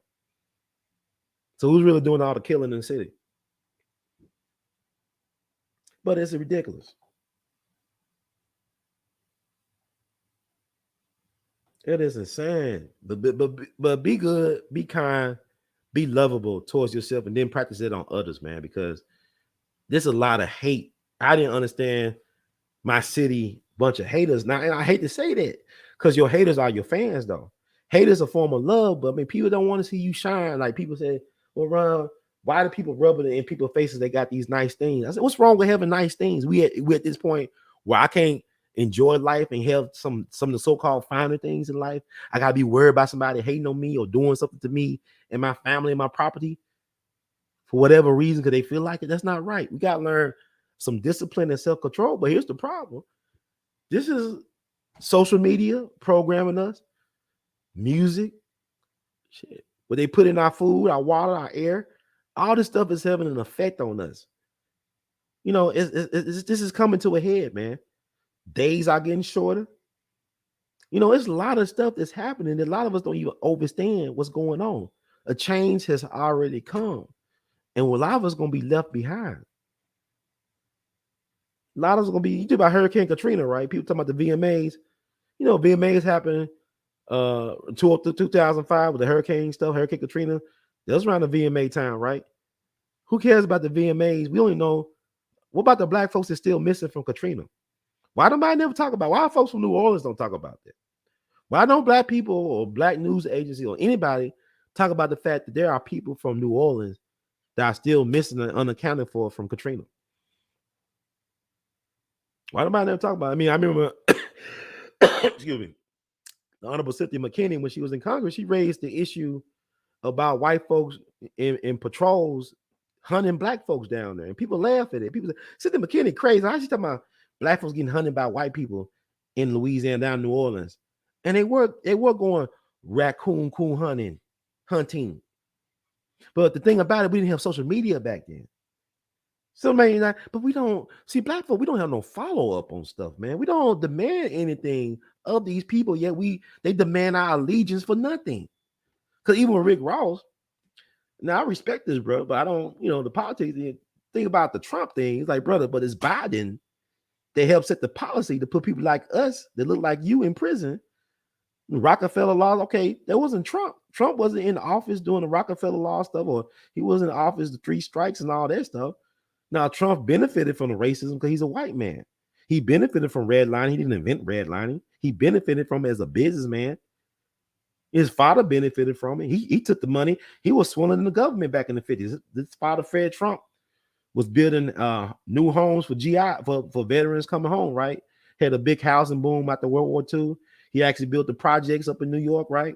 He built homes for veterans, newly veterans and their families, and he pocketed several $1 million from the government.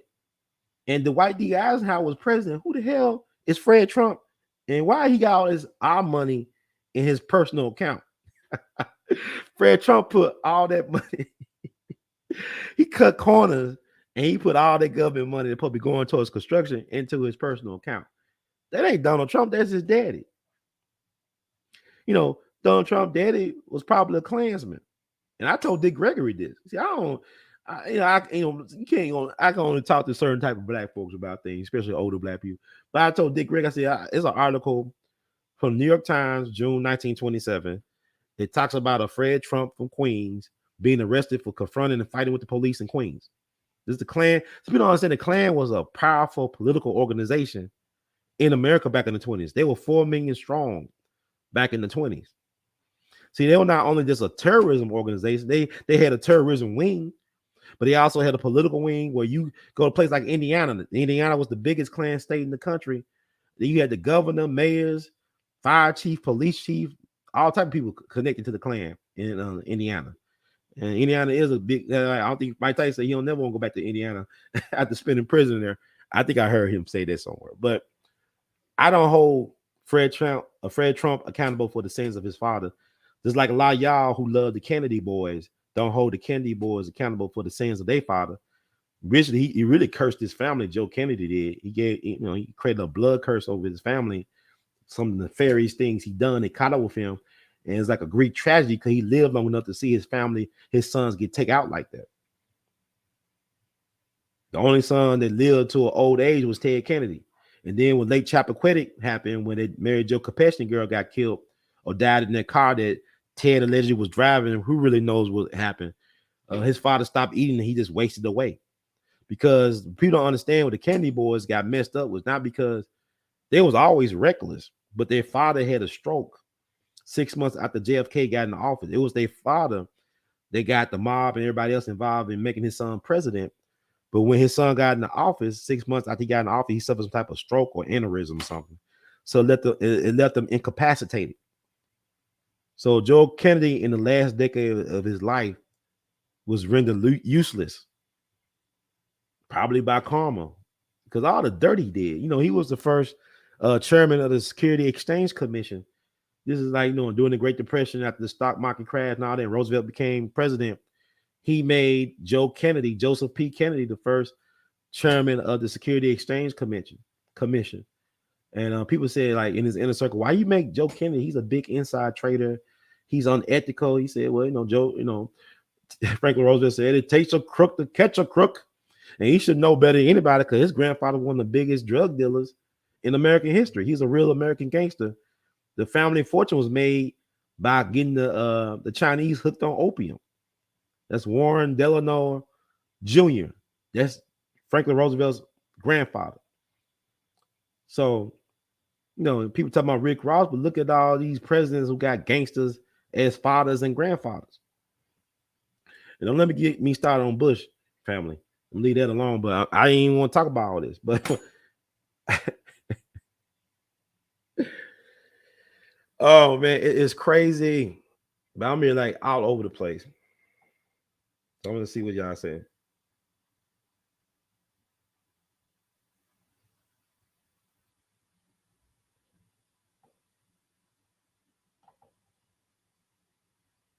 Yeah, I mean, I talk to people from Chicago and Detroit and everywhere. I mean, it's not this Memphis thing. People are like Memphis, like people are like it's just a Chicago thing. No, it's a society, it's a country thing. And it's like you can't win because I mean, remember the movie South Central in that scene? That's a good movie. It's a good hood movie, hood classic. When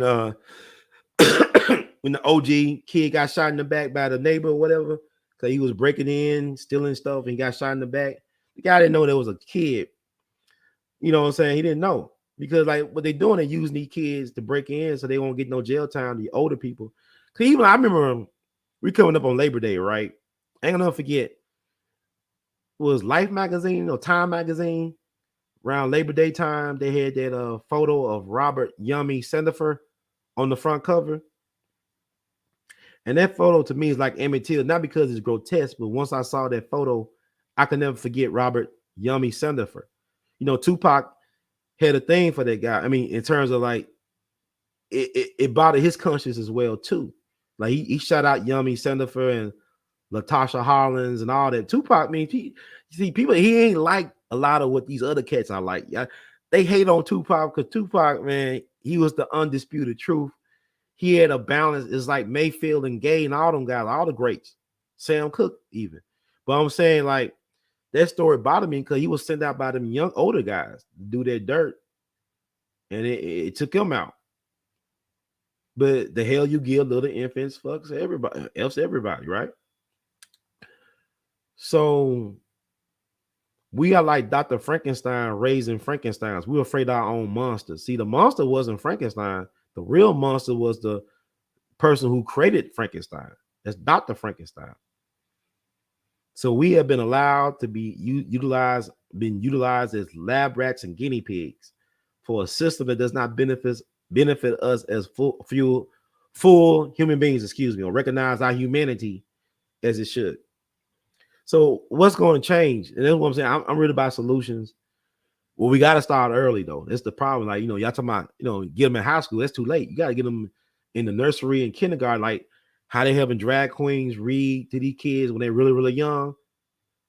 Because everything is about indoctrination at this point. You break up the family and the government is big daddy, right? Government, you take the father out the home and you replace him with big daddy warbucks, with big daddy government, right? And this is what we're going, like, they don't want no more. Think about the black leaders that were produced from the 60s. They were not produced from the 60s, but they They rose of prominence in the 60s. With few exceptions, a lot of these guys came from families with a black man and woman in the family home. Dr. King came from both parents being married in the home. Or the father had a relationship with the family. I mean, I don't know if Stokely mom was married, but I mean, what I'm saying is, you think about the leadership that was produced. Fred Hampton, both his parents was in the home. Senior, Fred Hampton Senior. You think about, why is it the black family is such a threat to this system? You think about after the Civil War, one of the first things black folks did when they got their so-called freedom was to go find family. See, family reunions for black people are totally different from a lot of other people.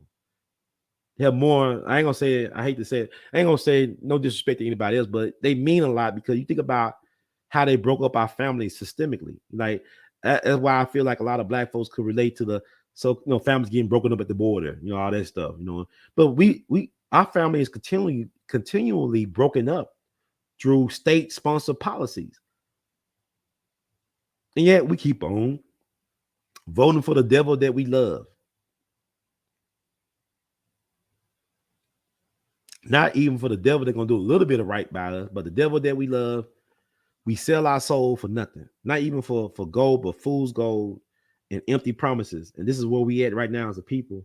And with our children, man, we sold them out because, what's funny was, the really joke is that places and cities like Chicago and Memphis and other places where there used to be ghettos and projects, condominiums, right? Luxury apartments. They got you thinking that the ghetto is a physical place when it's really your mental state. You are manifesting poverty or wealth. It's your choice. It's your choice. But a lot of us don't know that we have choices. We're trying to run away from places. And really what we're doing is running away from ourselves.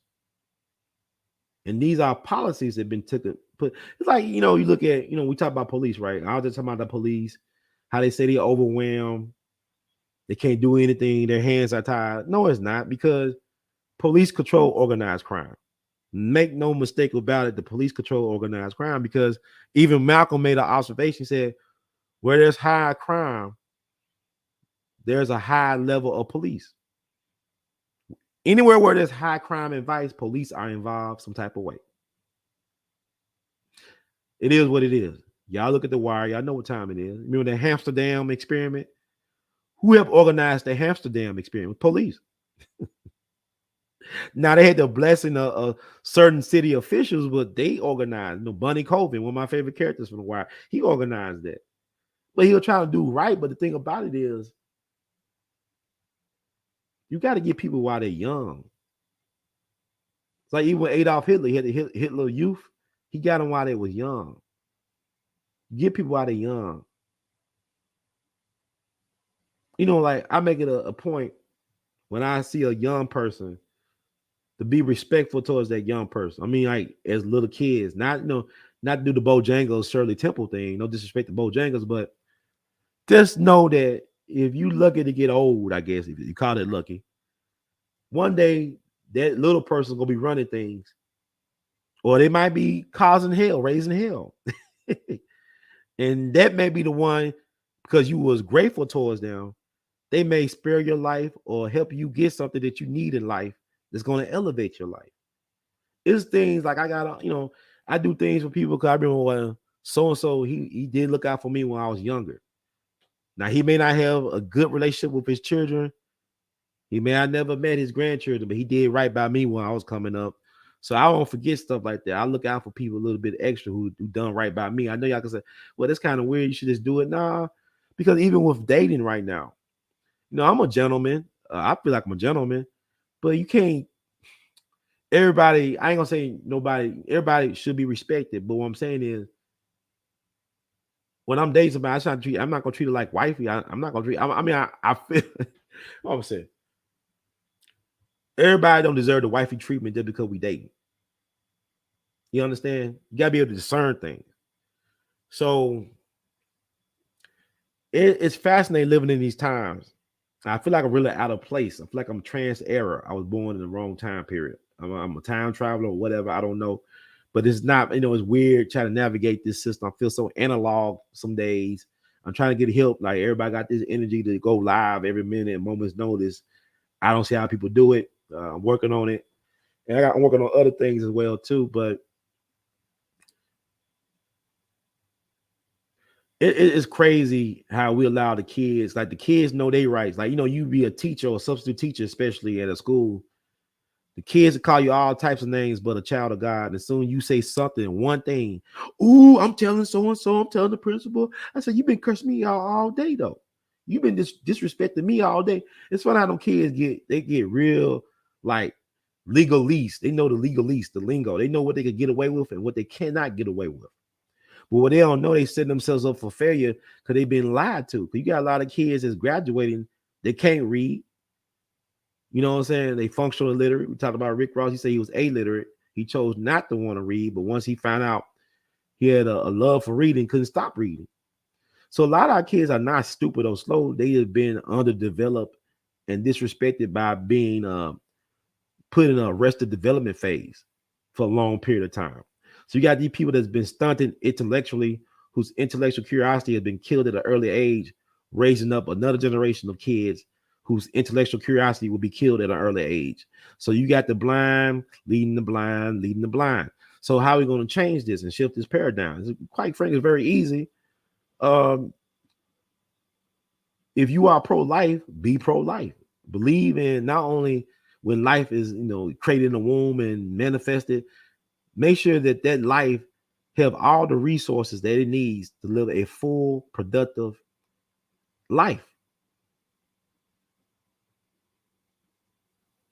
I mean, a lot of this stuff is simple, but is it easy to do? No, because we live in a system that exploits people weaknesses, that do things to undermine people so a profit could be made for a small group of people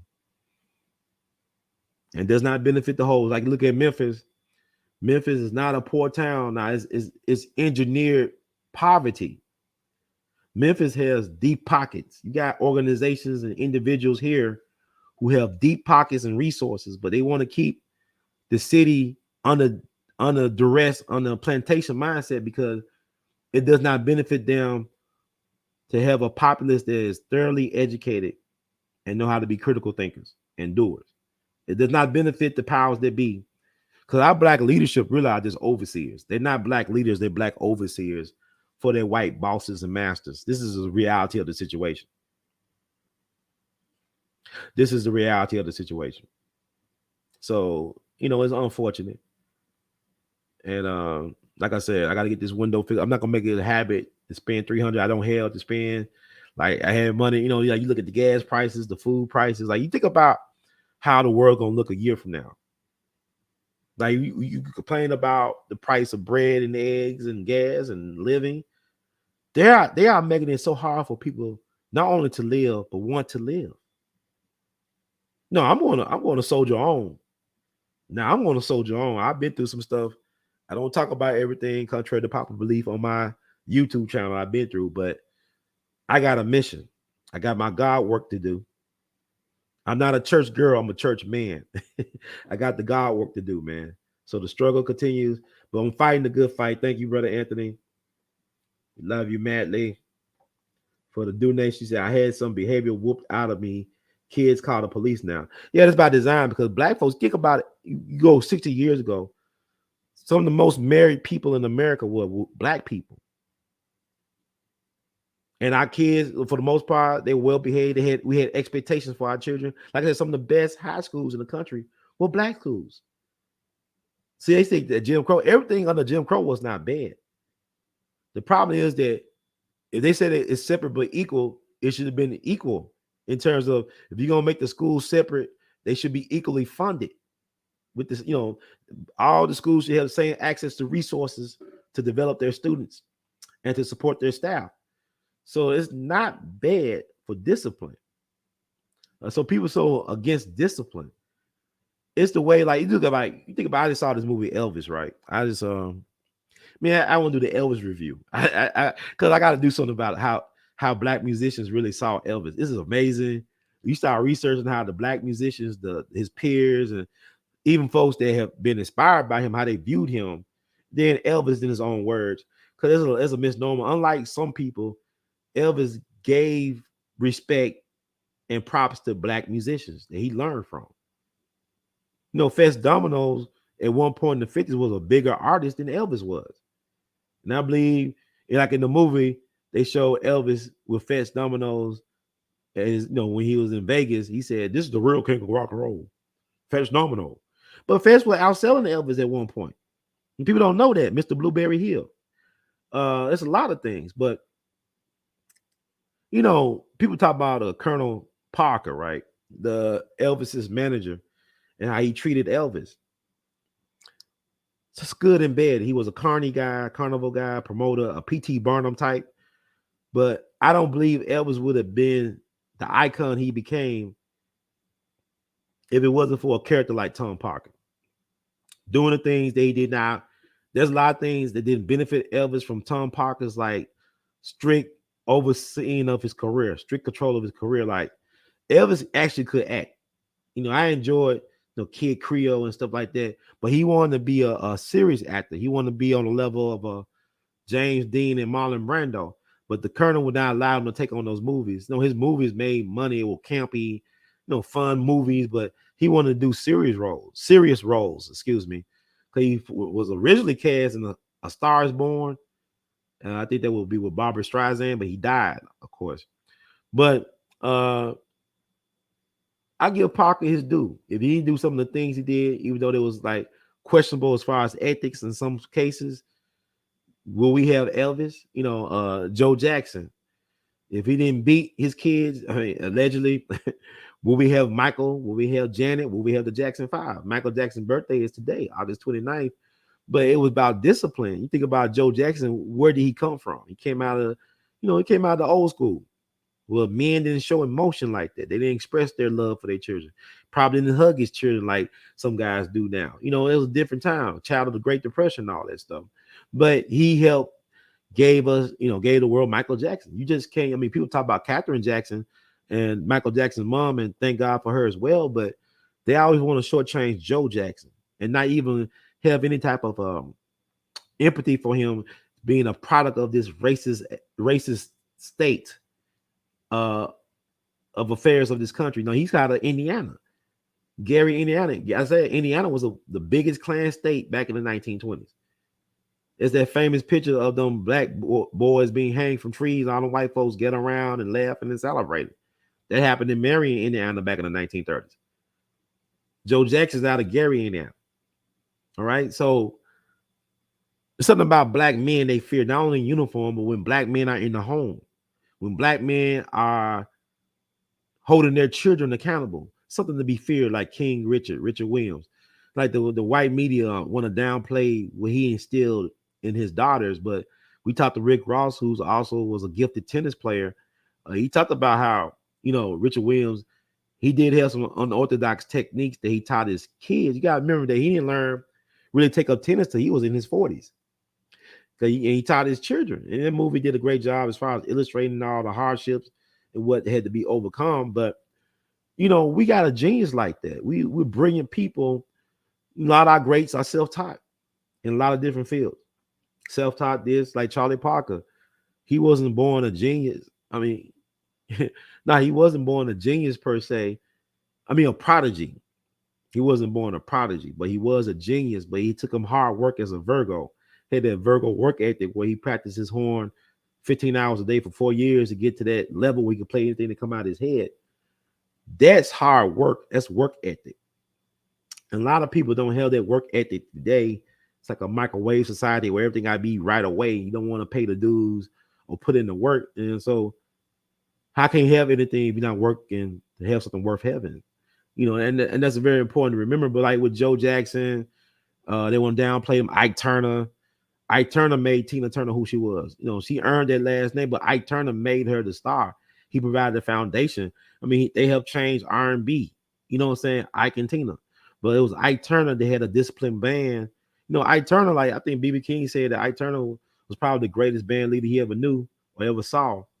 And that's how I praise for BB King, because BB King had run his own organization. But what I'm saying is, before Attn got messed up on drugs, it was said that if he caught his band members using drugs, they got kicked out the band, they got heavily fined and or kicked out the band. You know what I'm saying? So he's one of the kings of rock and roll. But we always focus on what white folks want us to focus on, the black man as boogeyman. Now, I will tell you this. There's a documentary series on Stars about this true crime author. She befriended this white lady, befriended this serial killer named Sam Little, who died in L.A., believe in prison, Los Angeles County, back in December of 2020, I believe. But he's arguably the most prolific serial killer in American history. They have said that he has killed more people than Ted Bundy, John Wayne Gacy, and Jeffrey Dahmer combined. But here's the kicker, though. He's not white, he's black. He was a black man. He was the Phantom Negro, a black man that killed 93 women that they know of. Well, this is how they said. They give him credit for killing 93 women, but they confirmed about 60 of those 93. So there's probably more women he probably killed because he was moving around the country. Just moving around. And it was weird because the way he would kill them, he would strangle them. Because when he was coming up, when he was in the penitentiary, he learned how to box. He was a gifted boxer. But he, instead of going through a boxing career, he ended up taking on a life of crime and killing women and targeting women.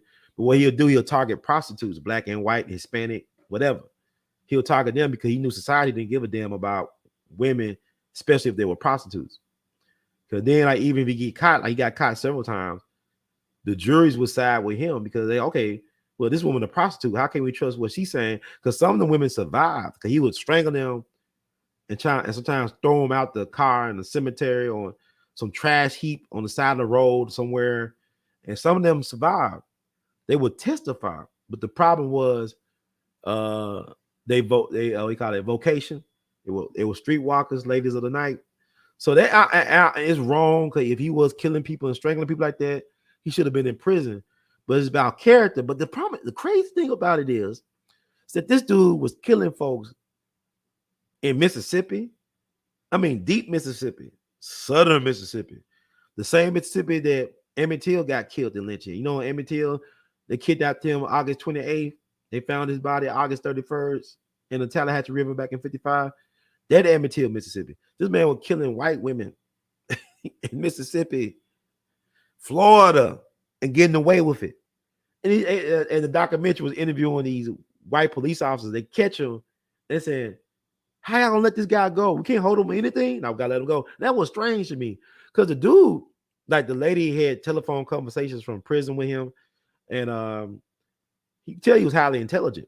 Like he had limited formal education, but he was very intelligent, and he was very like weirdly level-headed. Like it was weird. I guess you would call him a psychopath, but he might have had some mama issues because he killed that many women like that with his bare hands, strangled them. So he was a big guy in his prime. He was like 6'1" and about 230, 240 pounds. But I say he used to be a boxer. So I mean, he would get away with. I mean, even in San Diego, they caught him with this hooker, a black hooker in his car. And the white police officers. Later, he was strangling her when she was bloody up. Her head was on the floor behind the door. Behind the driver's seat. Her legs was up in the air, and they said she had blood coming out her nose and mouth and stuff like that. Her eyes rolled in the back of her head, and she had some strangulation marks around her neck. And he had his pants unzipped and all that stuff, but he got away. He was able. See, the DA couldn't even put him away. They had to make a plea deal with him because the first trial was a hung jury. Then I think with the second trial, they couldn't find the witnesses, or they didn't contact one of the witnesses because it was two prostitutes that survived. One was white, one was black. And the white woman was so upset because she met the DA that was responsible for prosecuting this guy 35 years later in the home, and she let him have it. She said, "How you gonna let him get away with this? I told you I was a prostitute." Because the white guy, you can tell he was one of those race. I ain't gonna say like he's a DA in San Diego, white San Diego. You can tell he had a bias towards black people. He was saying, well, Like the black prostitutes, yo, she kind of like inarticulate and all this stuff. And then like you saw the white lady prostitute before she knew she was a prostitute. Oh, she was so beautiful and attractive and articulate. And then I found her record. I was like, oh God, she's a hooker. He didn't say like that, but I'm saying like it's funny how he downplayed the black woman. You know, it is what it is. But then he trying to, oh, the white womanhood must be protected. And he found she was a prostitute. Like, oh, we ain't gonna call her back either because he never got a call back after the first trial. But I'm saying, how she didn't know about the outcome? Would it be in the newspapers or something? Because this is back in the 80s, back in 85. But anyway, look at that show on Showtime. On Showtime, the Stars. I don't know the exact name of it off the top of my head. There's some homework for y'all. The guy name is Sam Little. He's the most prolific serial killer in American history. He's a black guy. What a surprise. But yet, they couldn't put him in jail. They put OJ in jail. They put Bill Cosby in jail. And they didn't. And this is a guy who got strangulation marks on women's neck, DNA evidence, and he was killing white women in the Deep South and getting away with it. I'm not laughing. God bless the victims and their family. I'm saying, ain't that strange? This man was able to watch, even like they did the plea deal in San Diego, right? They sentenced him to 4 years. He only served 2 years. And the DA from that time didn't know about that until like 35 years later, that when they made a plea deal for 4, he only served half the time. So he was killing more people because they say he was killing people from at least 1970 to 2005. And he got locked up in L.A. In 2014. He died in prison in December 2020. Sam Little, look him up. It's fascinating. This man was able to get away, had a long rap sheet, but they'll catch him and let him go. Even the local cops said, well, this is the evidence. He killed this lady. And the judge and the court said, we got to let him go. I can't make this up. This guy is like, he makes Hannibal Lecter look like an amateur, man. I like, damn. I'm not laughing about. I'm just like, this is crazy. But let me see. I'm about to wrap it up. I'm trying to take it to 2-hour mark.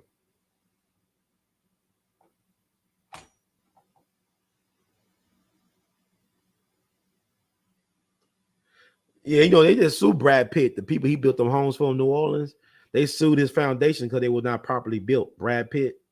I'm kind of wary of people like Brad Pitt and Sean Penn. They like them white savior complexes. You know what I'm saying? Like Sean Penn, he was down there in Hurricane Katrina, patrolling the New Orleans Delta.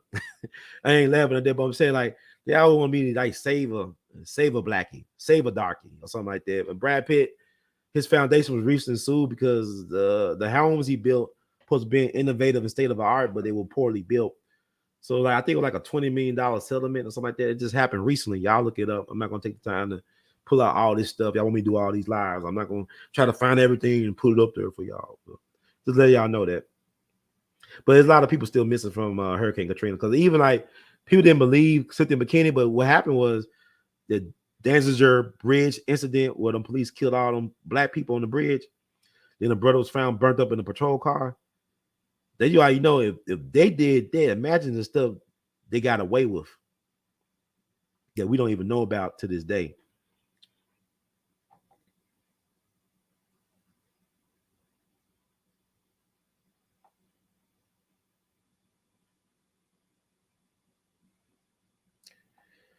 Yeah, Dick was a good guy.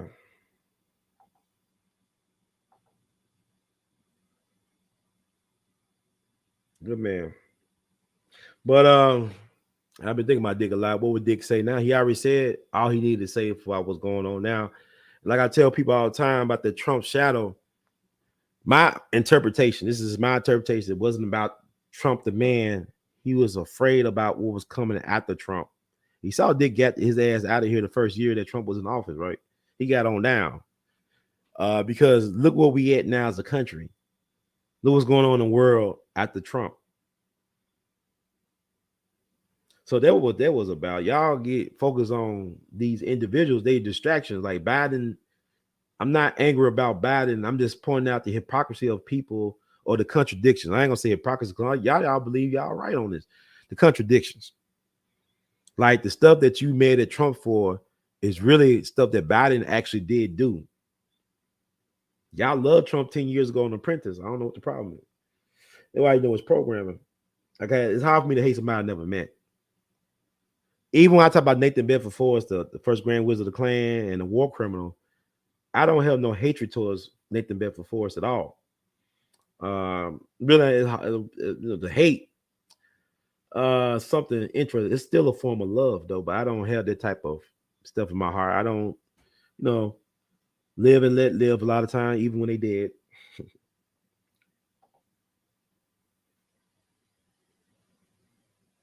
Trying to see.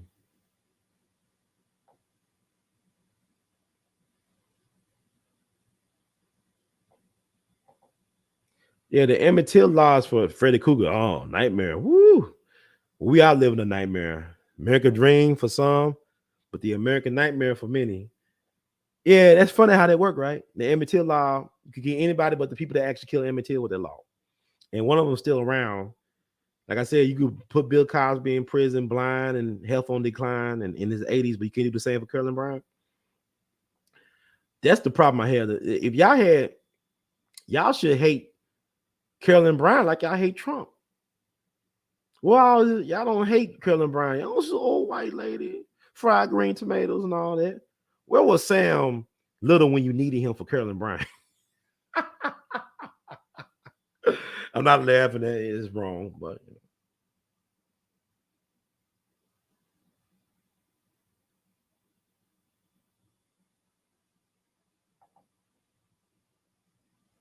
I don't know. I think his problem, somebody, a rapper said, one of his peers said it, like, the problem with Tupac was he was real in a fake world. Tupac was real in a fake world. I believe Tupac was sincere. You got to remember he was 25 when he passed on. I believe he was sincere about a lot of things. You got to think about his background, where he came out of. Some people think that his mom made a deal with the government to give up a child. I don't know. You know, um, it's interesting. I mean, Tupac is a fascinating individual, but I think he did mean well. And but at the same time, he was a human being and he had his flaws and all this stuff and shortcomings. And he got shot with September 7th and he died September 13th, Friday 13th. I don't forget that. Yeah, Pac was, I think he did his thing, man. God sent him here for a reason. He did what he had to do, got out of here, and the rest is history.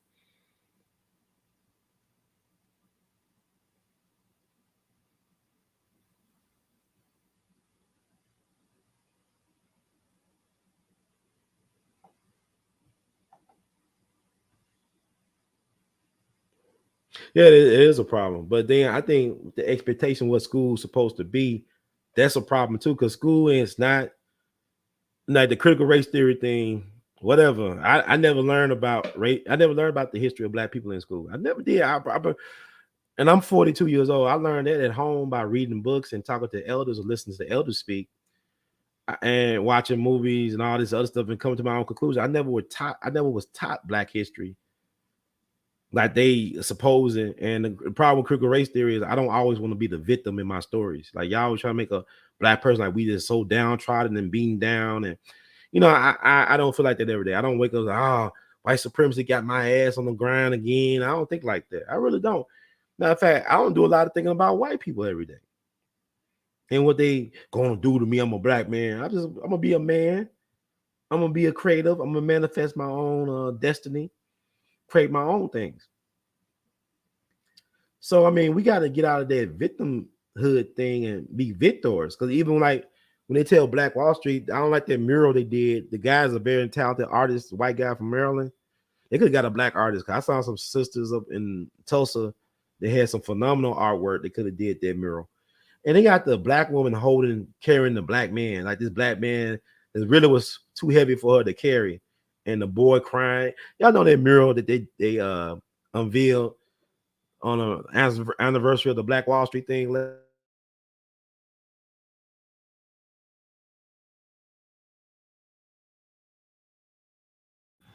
Okay, it's like my mic been muted. Y'all can hear me. That's a sad. Y'all heard that? I think it's a sad case of affairs where they try to emasculate black masculinity, even from a historical perspective. Because the truth of the matter is, the black men were kicking the white folks' ass during the Tulsa race war. I'm gonna call it a race war. The only reason that they lost is because they turned themselves in to so-called law authorities, the National Guard, whatever. They turned over their guns, they put the black men in concentration camps, and then they burned the whole damn thing down. The white terrorists. They took the men, they were protecting their community. You had black men on top of the church and everything, sniping at these white people. They killed so many white people, they were throwing the white people in the Arkansas River to cover it up because the quicksand took them under. So you don't know how many white folks got killed by them black men. A lot of them were World War I veterans. They turned themselves, and then Black Wall Street did make a comeback. It came back even more prosperous in a lot of ways than before the 21 race massacre. But then the government shut that down. They got rid of Jim Crow. They started doing Negro removal or urban removal or renewal, whatever they want to call it. And then they put that freeway in the middle of that neighborhood, of that community. So they couldn't even build their buildings a certain height. You got to remember that these folks, they lost their homes. Many of them lost their lives, their livelihoods. They did not get one red cent from the insurance companies that they paid for insurance for things that happen like this. But folks that use guns and bullets against these good black people, they got insurance payouts. So this is what we're dealing with. This has always been like this for us. And we found a way, we are the rose that grew from concrete, like Tupac said. So I think I'm all over the place, but I think y'all enjoyed it because y'all still in here. It's like me, like 130 some people. Is like, well, for other people, that'd be like 5,000 people. I'm woke viral, but I definitely want to talk more about the hip hop debate thing. I think it's really ridiculous that these folks got the nerve and got the gall to think that hip hop is not an American art form. They come from Black Native Americans, right? That like I said, where's the receipts? Like, where's the Jamaican version of James Brown? Where's y'all Sam Cooke, the Puerto Rican Sam Cooke? Where are these people? 50%. It's not 50-50. It's not. It is not 50-50. Where is the Nigerian Tupac? They had the Indian Tupac that got killed. They called him the Indian Tupac. He was a political figure in India. He got killed a couple of months ago in India, a political assassination. To me, Tupac was a political assassination. He was killed by some Crips. The Crips was invented by the government. Why don't y'all watch the documentary Bastards of the Party, man? Clay Bone Sloan, who got ran over by Suge Knight, of Blood, you being on Antoine Fuqua films and stuff like Training Day. He did that documentary. He showed you how the government was complicit in producing street gangs like the Bloods and the Crips. So Tupac was killed by the government. The mafia was created by the government. What they do, they did a thing called prohibition. That created organized crime. The government policy created organized crime. Government policies created projects in the ghetto.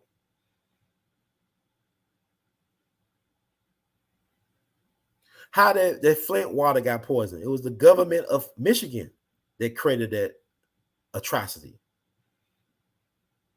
Them kids got Legionnaire disease. You can't get rid of Legionnaire disease, and it get passed on to the next generation.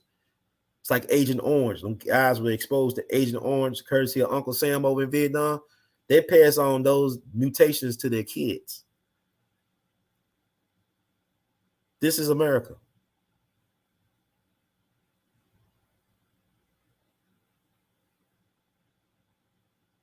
Land of the confused and home of the afraid. So you got to think about all this stuff. But, we'll talk about this hip hop debate thing. I'm going to get into this because I think it's very important because even look at when they say Latinos and Black came up with jazz, it was the Black American musician. Like I said, James Reese Europe got those saxophone reed players from Puerto Rico and made them part of Harlem Hellfighters Jazz Band. Then you remember like the great Dizzy Gillespie, who was from Sherrod, South Carolina. The Carolina produced some of the greatest jazz musicians, John Coltrane, Thelonious Monk. They thought, Thelonious Monk was born in Rocky Mount, North Carolina, one of my favorite musicians.